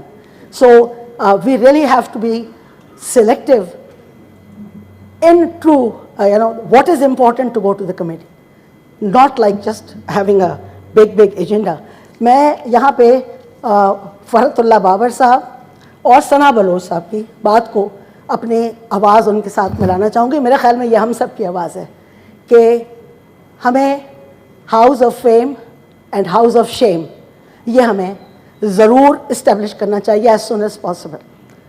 اس لیے کہ جب شہید محترمہ بے نظیر بھٹو نے اور میاں نواز شریف اور پی ایم ایل این اور پیپلز پارٹی نے ایک ڈیموکریسی کا سائن کیا تھا کانٹریکٹ، تو اس کے بعد محترمہ نے اپنی کتاب ریکنسیلیشن میں بھی لکھا ہے کہ ایک ٹروتھ اینڈ ریکنسیلیشن کمیشن، اس لیے کہ ہمیں جو حقائق تھے پہلے ہمیں ان کو انڈرسٹینڈ کرنا چاہیے، اور جہاں غلطیاں ہوئیں جیسے پریزیڈنٹ زرداری نے معافی مانگی جا کے بلوچستان میں کہ ہم شرمندہ ہیں آپ سے، so that is a positive affirmative action. تو ہمیں آئیڈینٹیفائی کرنا چاہیے کیا ایشوز ہیں، کس چیزوں نے آج ہمیں اس حال پہ کھڑا کیا ہے. We are a nuclear nation, اور اس نیوکلیئر نیشن کے لیے ہماری پارٹی کے قائد نے، اس ملک کے وزیر اعظم نے اپنی جان دی، اور اس جان کو عدلیہ جو ہے اس کے وہ لوگ جو ان کی جان لینے، وہ ان کو سزا دینے کے مرتکب تھے، انہوں نے خود ایکسیپٹ کیا کہ this was a judicial murder. کیا ہم واپس لا سکتے ہیں؟ نہیں. لیکن لیٹس موو آن.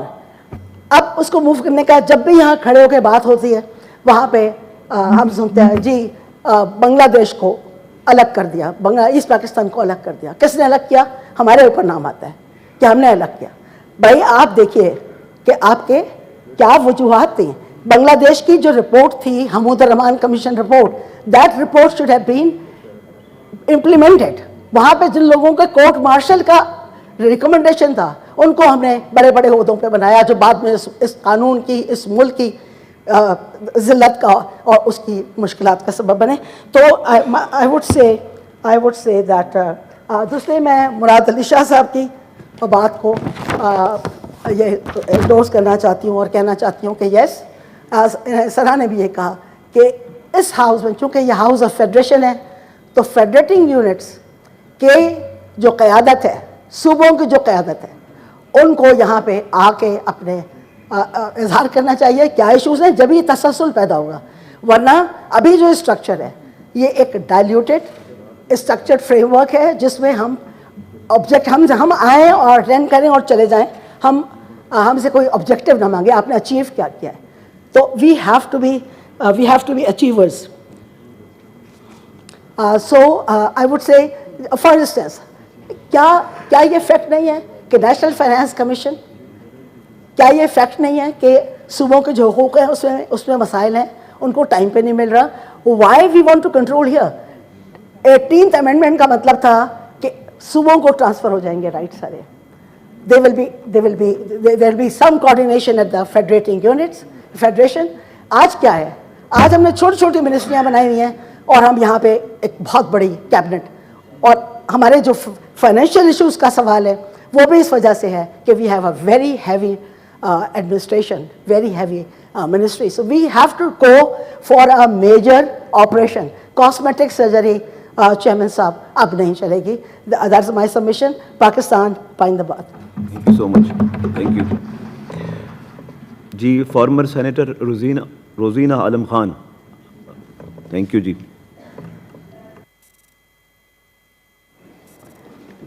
جی شکریہ چیئرمین صاحب. بسم اللہ الرحمن الرحیم. سب سے پہلے تو میں آپ کو اور آپ کی وساطت سے تمام سٹنگ اینڈ فارمر سینیٹرز کو جو تقریبات ہیں گولڈن جوبلی کی اس کی مبارکباد پیش کرتی ہوں، اور میری دعا ہے کہ یہ ایوان پھلتا پھولتا رہے اور اپنے مقاصد کامیابی سے طے کرے. میں یہاں میری گزارشات صرف 2 پوائنٹس پہ ہوگی مختصراً. سب سے پہلے یہ کہ جب میں یہاں 6 سال رہی ہوں سینٹ میں، تو میں چیئرپرسن تھی سینٹ اسٹینڈنگ کمیٹی کی اور اس کی سائنس اینڈ ٹیکنالوجی کی. وہاں رہنے کے دوران کچھ چیزیں جو میں نے محسوس کی وہ کہ جو ہماری قائمہ کمیٹیز ہیں ان کی جو سفارشات ہیں وہ وزارتوں میں جب جاتی ہیں تو ان پر عمل درآمد بہت شاذ و نادر ہی کبھی ہوتا ہے، اور نہ یہ وجہ بتائی جاتی ہے کہ وہ سفارشات جو ہیں جو کہ بڑی محنت سے تیار کی جاتی ہیں. جگہ جگہ ہماری یہ جو اسٹینڈنگ کمیٹیز ہیں یہ جاتی ہیں، دیکھتی ہیں، ان کی کمی محسوس کرتی ہیں جو بھی ہے، اور اس کی درستگی کے لیے جو سفارشات پیش کی جاتی ہے اس پر عمل درآمد وزارتوں کی طرف سے نہیں ہوتا، اور وجوہات بھی نہیں بتائی جاتی کہ کس وجہ سے وہ جو ہے اس پر عمل درآمد نہیں ہو رہا. تو میری گزارش ہے اس مقدس ایوان سے کہ یہاں پر اس جو وزیر تشریف لاتے ہیں وزراء، اور تو ان کو یہ چیز باور کرائی جائے کہ وہ کوئی کمیٹی بنا دیں، وہ دیکھیں کہ وہ سفارشات کیا ہیں، آیا وہ ان کی جو پلاننگ ہے یا ان کے جو प्रोजेक्ट हैं उसमें इनकॉर्पोरेट हो सकती है या नहीं हो सकती। अगर नहीं हो सकती तो फिर उसकी वजूहात बताएं, ताकि कम से कम वो जो हमारी कायमा कमेटीज़ जो मेहनत करती हैं उसको उसका कोई फ़ायदा तो हो, वो बावजूद तो हो। तो एक तो मेरी ये गुजारिश है। दूसरी, मैंने पिछले 45 साल से तालीम पर ही काम कर रही हूँ और यहाँ पर भी और आजकल भी मैं नज़र पाकिस्तान काउंसिल की तालीम नेटवर्क की चेयरपर्सन हूँ, ऑनरेडी काम कर रही हूँ वहाँ पर। हमारे यहाँ चेयरमैन साहब, जो तालीम का हालत है, जो तालीम के हालात हैं, हमारा लिटरेसी रेट पिछले 6 साल से 60% पे स्टैटिक है और उसमें कोई इम्प्रूवमेंट नहीं हुई। ये जमहूरी इदारा है हमारा और जमहूरियत के फ़रोग़ पे हम सब ईमान रखते हैं और जमहूरियत की जो रिक्वायरमेंट है, जो प्री रिक्विजिट है, वो एजुकेशन है कि हमारी मासेस को एजुकेटेड होना ज़रूरी है। तो उसके लिए बजट अब तक 2.2 से और 3% से आगे हमारा जीडीपी का नहीं बढ़ा। हमारे जो टर्शरी एजुकेशन है, जो प्राइमरी एजुकेशन है, उस पर मुनासिब तवज्जो नहीं दी गई। हमारे 3 करोड़ के करीब बच्चे जो हैं वो आउट ऑफ स्कूल हैं और कोई जो एनरोलमेंट ड्राइव जैसे पहले होती थी एक ज़माने में, वो भी नहीं होती कि उनको किसी तरह स्कूल में लाया जाए। तो मैं अपने मुअज़्ज़िज़ ऐवान से, तमाम मेंबरान से ये गुजारिश करूँगी कि इस पर तवज्जो दी जाए, तालीम के बारे में जो है वो उसके फ़रोग़ के बारे में आवाज़ उठाई जाए और जो कुछ भी मुमकिन है हमारे बजट में उसमें उसको बढ़ाकर और उसको इस काबिल करें कि हम आज नहीं तो आज से 5 या 10 साल बाद एजुकेटेड नेशन कहलाएं। शुक्रिया जनाब चेयरमैन साहब। बहुत शुक्रिया। इंशाल्लाह जी। अब मैं फ्लोर देना चाहता हूँ सेनेटर कामरान माइकल साहब को। सेनेटर कामरान माइकल साहब मौजूद नहीं है जी। फॉर्मर सेनेटर सफदर अब्बासी साहब,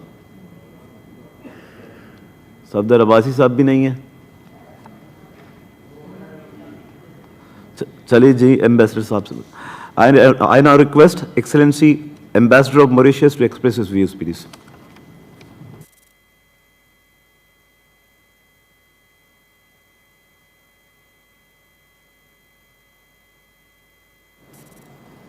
Allow me, Excellency, to greet you all with a greeting of peace. Assalamu alaikum. Allow me, Excellency, to congratulate you and your team for celebrating such an important event in the life of your nation. You have reached the age of maturity, 50 years. Excellency, this age, usually we do not commit mistakes. No mistake is allowed at this stage. Excellency, institutions are very, very important in the life of the nation. They are the real watchdogs of the nation. When institutions function properly, rule of law is there, good governance is there, accountability is there. All these characteristics are to be safeguarded by such an important institution like the Senate of Pakistan. We in Mauritius, very small nation, Chota Desh, we have been able to build a real democratic state. We rank in the world 20th out of 200 nations. Democracy is not the be-all and all of everything. Democracy leads to freedom, freedom of expression, freedom of movement, freedom of worship. Excellency,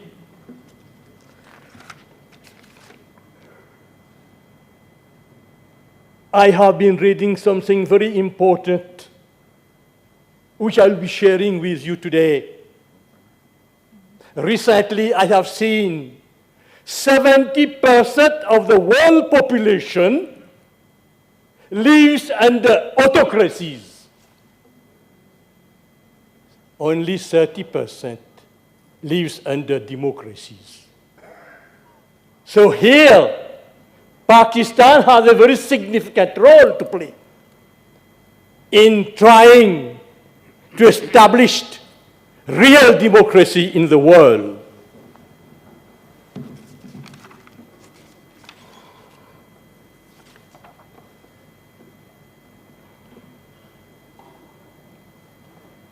I will be ending here, Sir, Excellency, by congratulating Pakistan, the Islamic Republic of Pakistan, which is in fact trying to come out of the difficult situation that this country is undergoing these days.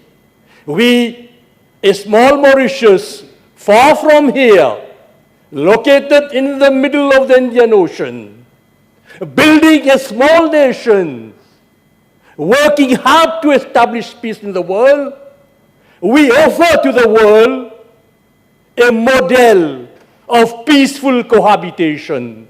Mauritius, Excellency, is a plural society. My mother tongue is French.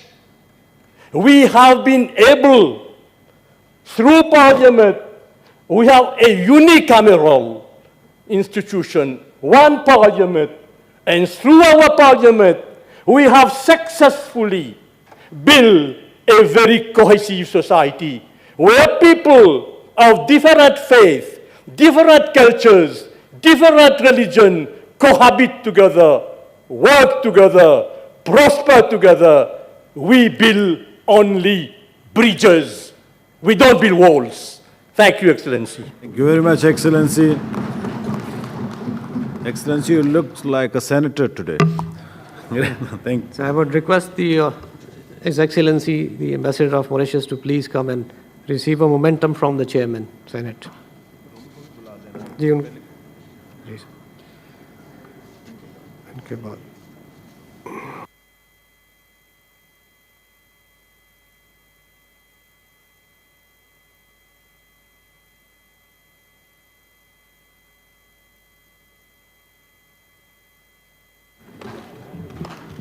मैं जी गुजारिश करूँगा शफीक तरीन साहब से, senator Rukhsana Zubairi साहिबा और senator Rozina आलम ख़ान से कि वो भी आके चेयरमैन से अपनी स्पेशल मोमेंटो हासिल करें।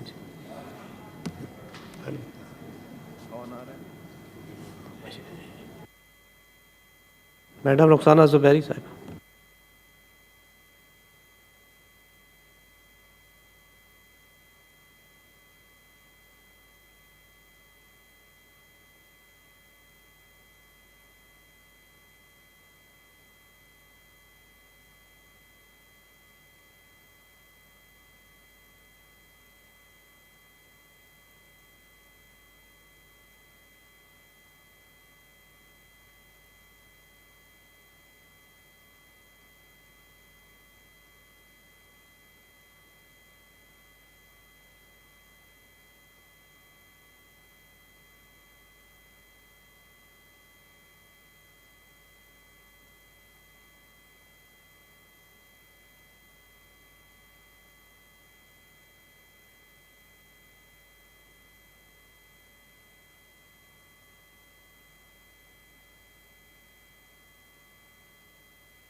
हाँ खानजादा किनका मेडल रहता है जी? और कोई भी नहीं। जनाब सेनेटर रज़ा मोहम्मद रज़ा साहब, फॉर्मर सेनेटर। کہ آپ کا نظر کرم مجھ پہ پڑا. سر میں مشکور ہوں آپ کا کہ بڑے تاریخی تقریب میں اور انتہائی تاریخی لمحات میں آپ نے مجھے اپنے خیالات کے اظہار کا موقع دیا. وہ کسی نے کہا کہ انداز بیان گرچہ بہت شوخ نہیں ہے، شاید کہ اتر جائے تیرے دل میں میری بات. جناب چیئرمین، ابھی ہم بھی نہیں چاہتے ہیں کہ شوخ بولیں آپ. ہاں جناب چیئرمین، میں سب سے پہلے ان تمام سینیٹرز صاحبان کو جو 50 سالوں کے دوران اس ہاؤس میں موجود تھے، انہوں نے اس ملک کے اقوام و عوام کے لیے اپنا اہم اور تاریخی رول ادا کیا، اور خاص طور پر پشتونخوا ملیون پارٹی کے ان عظیم رہنماؤں اور سینیٹر صاحبان کا، محترم عبدالرحیم خان مندوخیل کا، محترم اکرم شاہ خان کا، اور اس ملک کے اقوام و عوام کے عظیم شہید عثمان خان کاکڑ کا، ان کو میں خراج عقیدت پیش کرتا ہوں جنہوں نے اس ملک کے اقوام و عوام کے لیے اس فورم پہ انتہائی تاریخی اور اہم کردار ادا کیا. جناب چیئرمین، میں پرت اللہ بابر صاحب کا، سینیٹر رضا ربانی صاحب کا، سینیٹر مشتاق صاحب کے، انہوں نے جن خیالات کا اظہار کیا، میں ان کے بیشتر باتوں کو تائید کرتے ہوئے میں یہ اضافہ کرنا چاہتا ہوں جناب چیئرمین کہ اس ملک کے قیام کے 75 سال ہوئے ہیں، اور ہم 50 سال کی وہ جو گولڈن جوبلی ہے وہ منا رہے ہیں. ہم سب نے اپنی ذہنوں میں تو یہ فیصلہ کیا ہوگا کہ یہ کیا وجہ ہے کہ ہم 50 سالوں کا تو یاد منا رہے ہیں، لیکن 75 سال کا جو باقی عرصہ ہے وہ ہم بھول رہے ہیں. جناب چیئرمین، اس ملک پہ آج تک استعماری بالادستی کا بدترین نظام مسلط ہے، اور ہم سب کو اس تلخ حقیقت کا اعتراف کرنا چاہے کہ یہ جن لمحات میں ہم یہ گولڈن جوبلی بنا رہے ہیں، ہمارا ملک بدترین سیاسی، معاشی و ثقافتی و تہذیبی و تمام بحرانوں کا اور بدترین بحرانوں کا شکار ہے. اس کا اصل ذمہ دار کون ہے؟ کون سی قوت ہے؟ جناب چیئرمین، میرے نزدیک اس ملک کی اسٹیبلشمنٹ، اس ملک کے مسلح افواج، اس ملک کے جاسوسی ادارے، جنہوں نے اس ملک میں آئین و قانون کی حکمرانی کا راستہ روکا، جنہوں نے پارلیمنٹ کی بالادستی کا راستہ روکا، جنہوں نے اس ملک میں محکوم اقوام کی آزادی و خود مختاری کا راستہ روکا، اور اس ملک میں اقوام کی برابری کا راستہ روکا، یہ اصل ذمہ دار ہیں جنہوں نے پاکستان میں 7 سال تک آئین بننے نہیں دیا، آئین ساز اسمبلی کو توڑا، ایوبی مارشل لا مسلط کیا، یا خان کا مارشل لا مسلط کیا، اور 23 سال کے بعد جب پہلا انتخاب ہوا اس کے نتائج سے انکار کیا، جس کے نتیجے میں ہمارا ملک دولخت ہوا. وہ جس کو ہم بنگالی کہتے تھے وہ آج بنگلہ دیش کے مالک ہیں. جناب چیئرمین، ہم نے 26 سال کے بعد اس ملک میں آئین بنایا جس میں اس ملک کے اقوام و عوام کے لیے بڑے محدود اختیارات پہلی بار ہم نے اس میں رکھے تھے، لیکن اس آئین کو 4 سال کے بعد جنرل ضیاء الحق نے اپنے بوٹوں تلے روندا، اور یہ جو امریتوں کا سلسلہ ہے پھر اس میں مشرف کا اضافہ ہوا. آج تک جناب چیئرمین اس ملک میں اصل طاقت، اصل اقتدار ہمارے مسلح افواج کے پاس ہیں، اور یہ جو ہم ایک ہاتھ میں ایٹم بم اٹھائے ہیں وہ دوسرے ہاتھ میں کچکول، یعنی کتنی شرم کی بات ہے کہ ہمارے ملک کا چیف آف سٹاف امریکہ گیا اور وہاں کی صدر سے استدعا کیا کہ ہمیں 1.5 ارب ڈالر آپ IMF سے کہہ دیں کہ وہ پاکستان کو دے دیں. یعنی اس ملک کے ہمارے افواج کی، ہماری اسٹیبلشمنٹ کی اتنی طاقت ہے کہ ہر چھاونی میں 1.5 ارب ڈالر سے زیادہ ہمارے چیف آف آرمی سٹاف کو مل سکتے ہیں سر. لیکن یہ جو ہماری تباہی و بربادی ہے، اس ملک پہ بدترین صورتحال دہشت گردی کی مسلط ہے.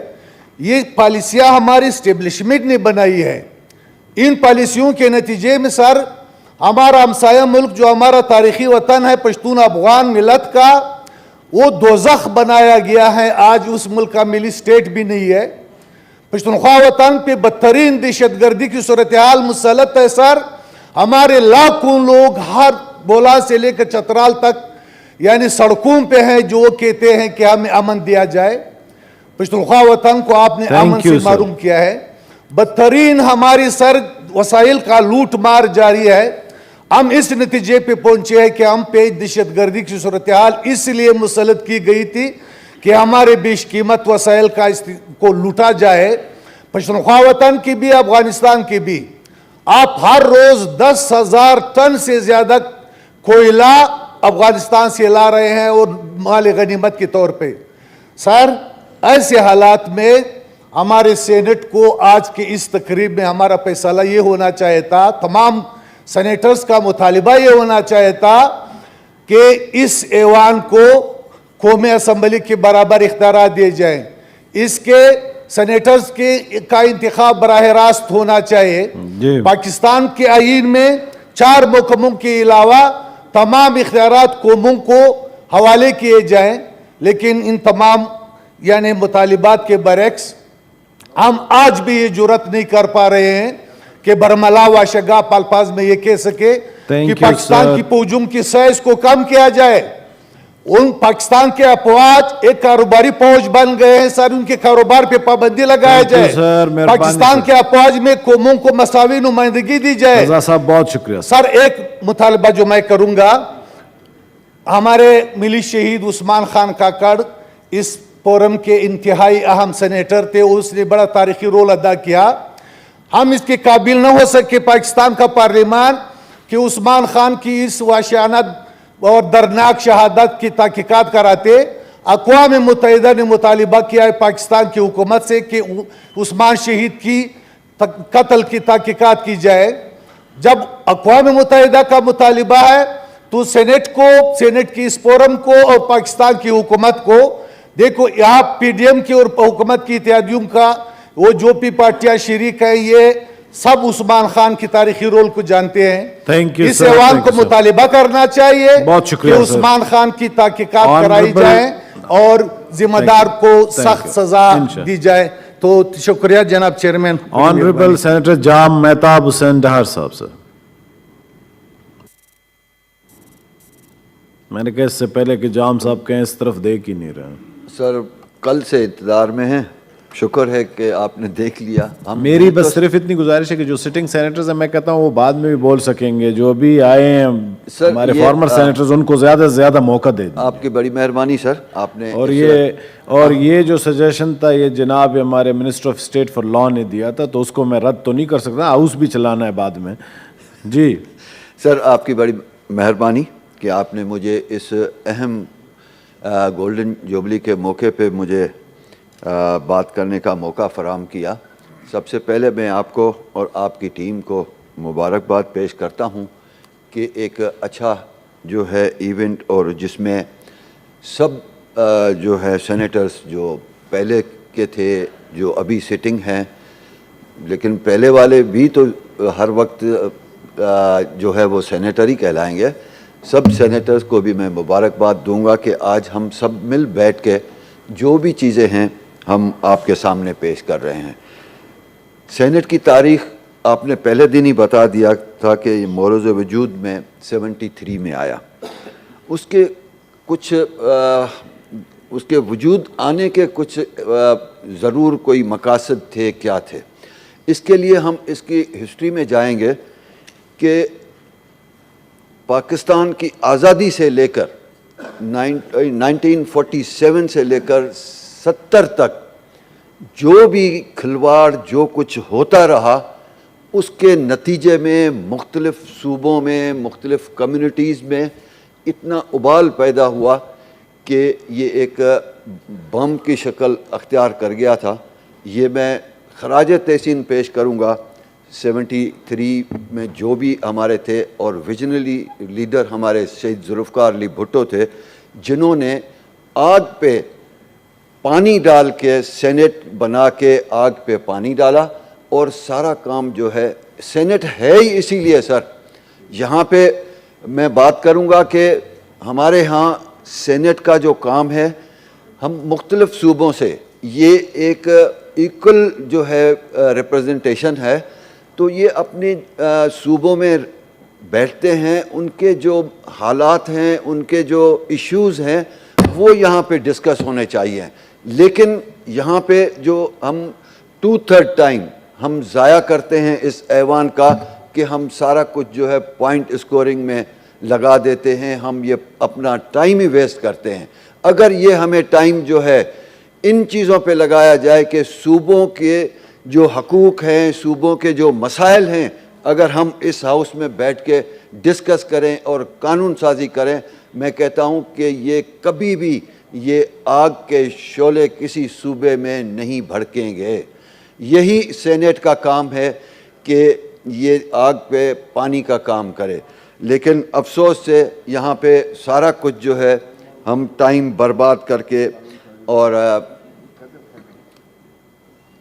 پوائنٹ اسکورنگ پہ خرچ کرتے ہیں دوسری بات سر میں ایک میری ریکویسٹ ہوگی خاص کہ سینٹ کے جتنی بھی کراسپونڈنس ہے یا جو نوٹیفیکیشن نکلتا ہے یا جو ڈیلی کا بزنس ہے اس میں میری گزارش ہوگی کہ سینٹ کے ساتھ ہاؤس آف فیڈریشن لکھا جائے کہ ہمیں ہر وقت یہ احساس ہو کہ ہمیں اس ملک کو سوچنا ہے ہم اپنے صوبوں کے بارے میں بھی سوچنا ہے یہ ایک میری تجویز ہے اس کو بڑی اہم تجویز ہے اس پہ آج سے ہی عمل کیا جائے گا تھینک یو ویری مچ بلائیں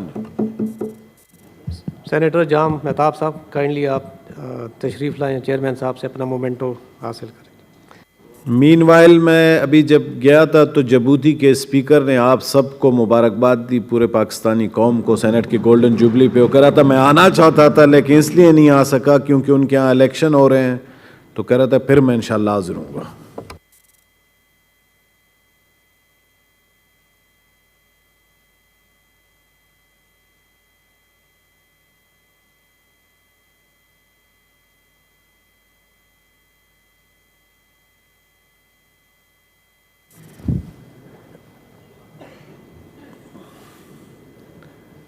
سینیٹر سمینہ ممتاز صاحب جی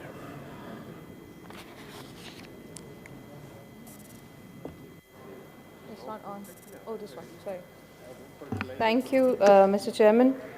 Assalamu alaikum, everyone, honorable members and guests. So thank you for the opportunity. I feel honored to be a part of this today. On this occasion, sir, I would like to remind ourselves the benefits of the House of Federation, which has conferred at this Federal Republic to be known as Islamic Republic of Pakistan, as referred in Article 1 of the Constitution, Islamic Republic of Pakistan, 1973.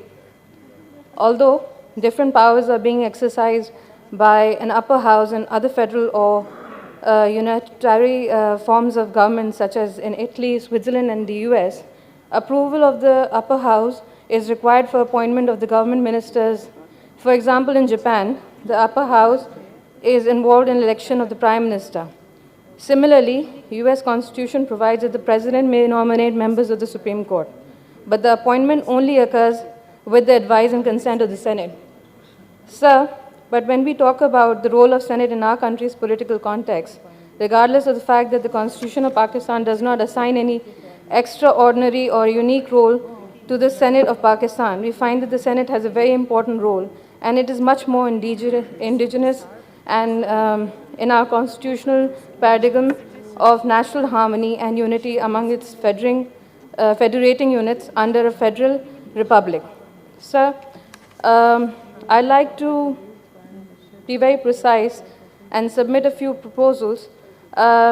It's quite unfortunate that most of the times that we use the Supreme Form in order to resolve or highlight our political agendas rather than talking upon matters causing deprivation among the provinces. In this regard, I would propose that the Secretariat must be directed to make a record of each session of the House in a qualitative manner rather than the quantitative manner. We should come to know what type of topics were discussed in each session, for how many times session was prorogued due to boycotts or arguments or arguments or how grievances of the provinces were resolved, etc. Earlier, I had also forwarded my written request to the Honorable Chairman in this regard. Sir, secondly, apart from making a list of or reports of the House work, resolutions, motions, questions, legislations, we need to talk about present status of implementation upon all these initiatives taken in the past in order to protect the rights of provinces. We always take initiatives, but we never take up the follow-up seriously of the implementations. Sir, one such initiative to ensure greater provincial autonomy is the historic 18th Amendment. Unfortunately, even after 12 years and 3 months of this passage, we find its poor implementation. For example, the amendment to Clause 1 of Article 161 ensures entitlement of the provinces to revenues generated from natural gas and oil, but this is not happening in Balochistan. This province used to supply gas to 46% of the country, sir. But today, the reserves have shrunk to 15%. 60% districts of Balochistan are deprived of the gas.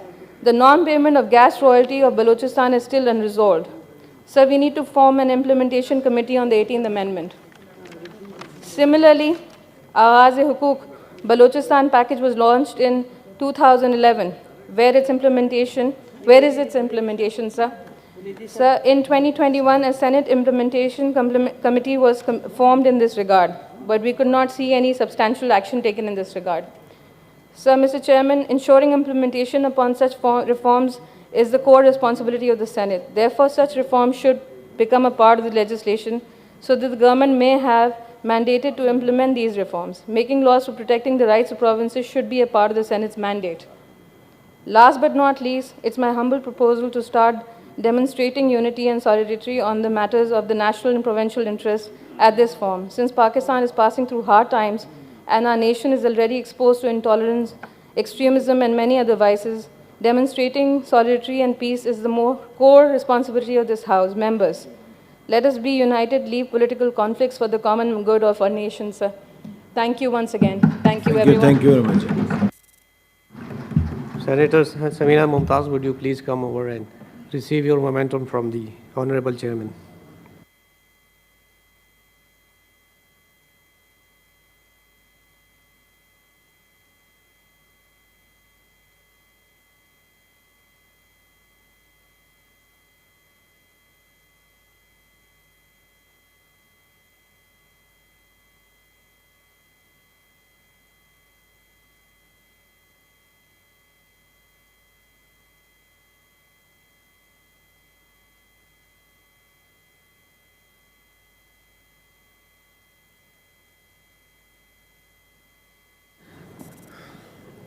Honorable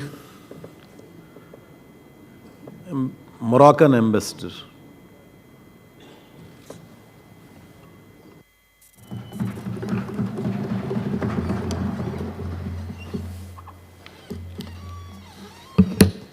Excellency Mohammed Sajid Sanjarani, Chairman of the Senate, sitting and former members of the prestigious institution.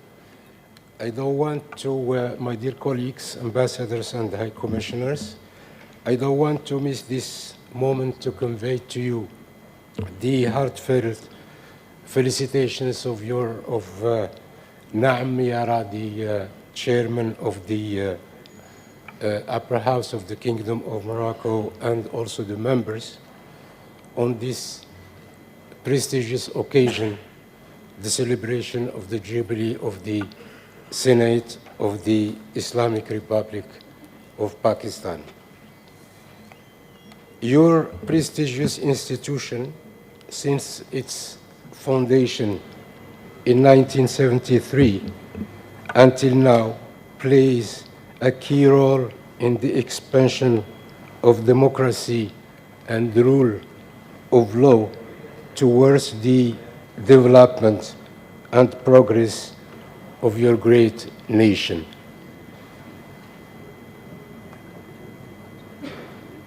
In this spirit, I hope and I'm looking forward to the enhancement of the bilateral relations between the esteemed institution and its counterpart of the Kingdom of Morocco to share the experiences in this field and other areas in order to promote harmony and cohesion for the benefit and realization of the hope of the people of the two brotherly countries.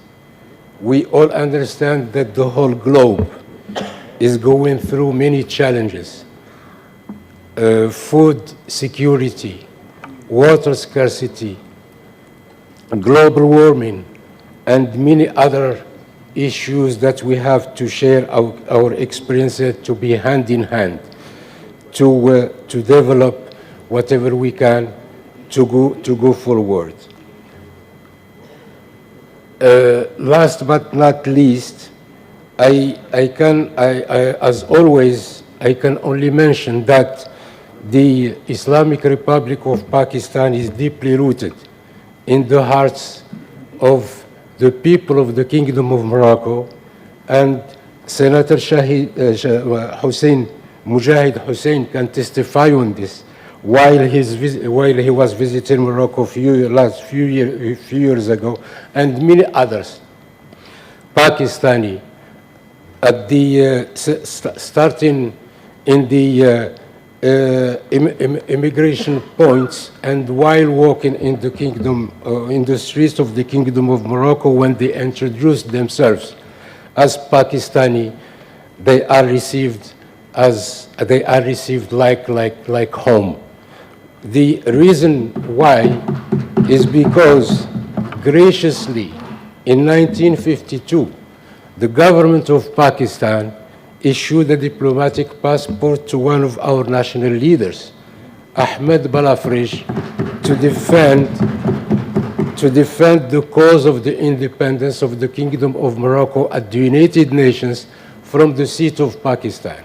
That's why this is an unforgettable gesture from the government of Pakistan, and why the Pakistan and the people of Pakistan, whenever they are in the Kingdom of Morocco, they feel themselves home.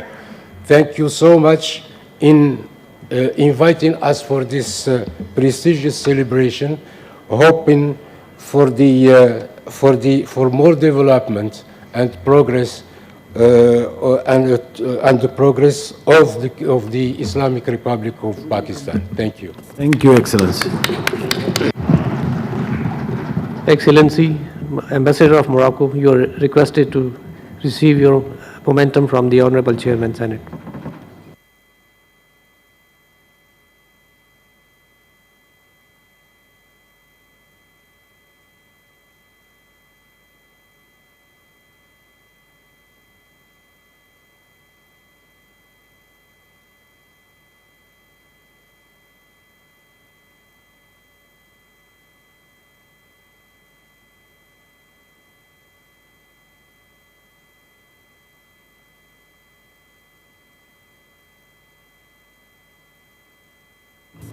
Honourable senator Keshubhai, तर्क को नहीं भूलना चाहिए ना जी।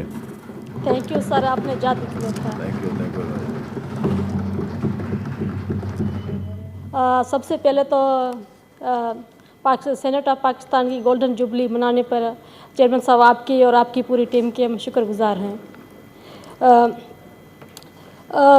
आज senate की golden jubilee के मौके पे मैं सबको मुबारकबाद देती हूँ, तमाम मेंबरान्स को और हमारे जो गेस्ट हैं और पूरे पाकिस्तान के अवाम को मुबारकबाद देती हूँ।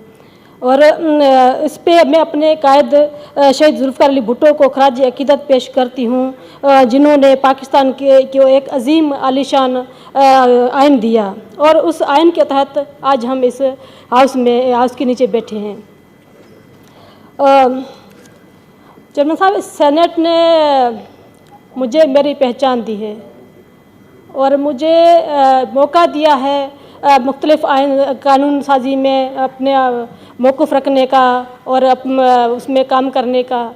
और मैं इस मौके पे अपनी पार्टी के चेयरमैन बिलाल भुट्टो जरदारी साहब और आज को चेयरमैन आसिफ अली जरदारी साहब की भी शुक्रगुजार हूँ, जिन्होंने मुझे मौका दिया और अपनी कम्युनिटी को, अपने एरिया को रिप्रेजेंट करने का यहाँ मुझे मौका दिया, और मैं इस हाउस में आज मौजूद हूँ। और मुझे ये मौका, थैंक यू। और चेयरमैन साहब, मेरे लिए बड़ी बात ये थी कि मैं अपने टेन्योर में 2 बार सेनेट में चेयर कर चुकी हूँ। पहले वुमेन डे स्पेशल, पहला वुमेन डे स्पेशल और सेकंड बार मैंने कश्मीर डे, जो मेरे लिए दोनों अहम टाइम मौका था। Thank you. और मैं अपने दूसरी बात कि मैं आखिर में अपने काबिल एहतराम सेनेटर सैयद रज़ा रब्बानी साहब को खराजी तहसीन पेश करती हूँ, जिन्होंने मुल्क की तारीख में पहली बार सूबों को 18वीं तरमीम की शक्ल में सूबाई खुद मुख्तारी दी। और हम सबका फ़र्ज़ है कि हम मिलकर जमहूरी निज़ाम को मजबूत करें और इस पे काम करें। Thank you. Thank you very much, Senator Keshu Bhai. Senator Keshu Bhai तशरीफ़ लाएं अपना मोमेंटम हासिल करने के लिए चेयरमैन से।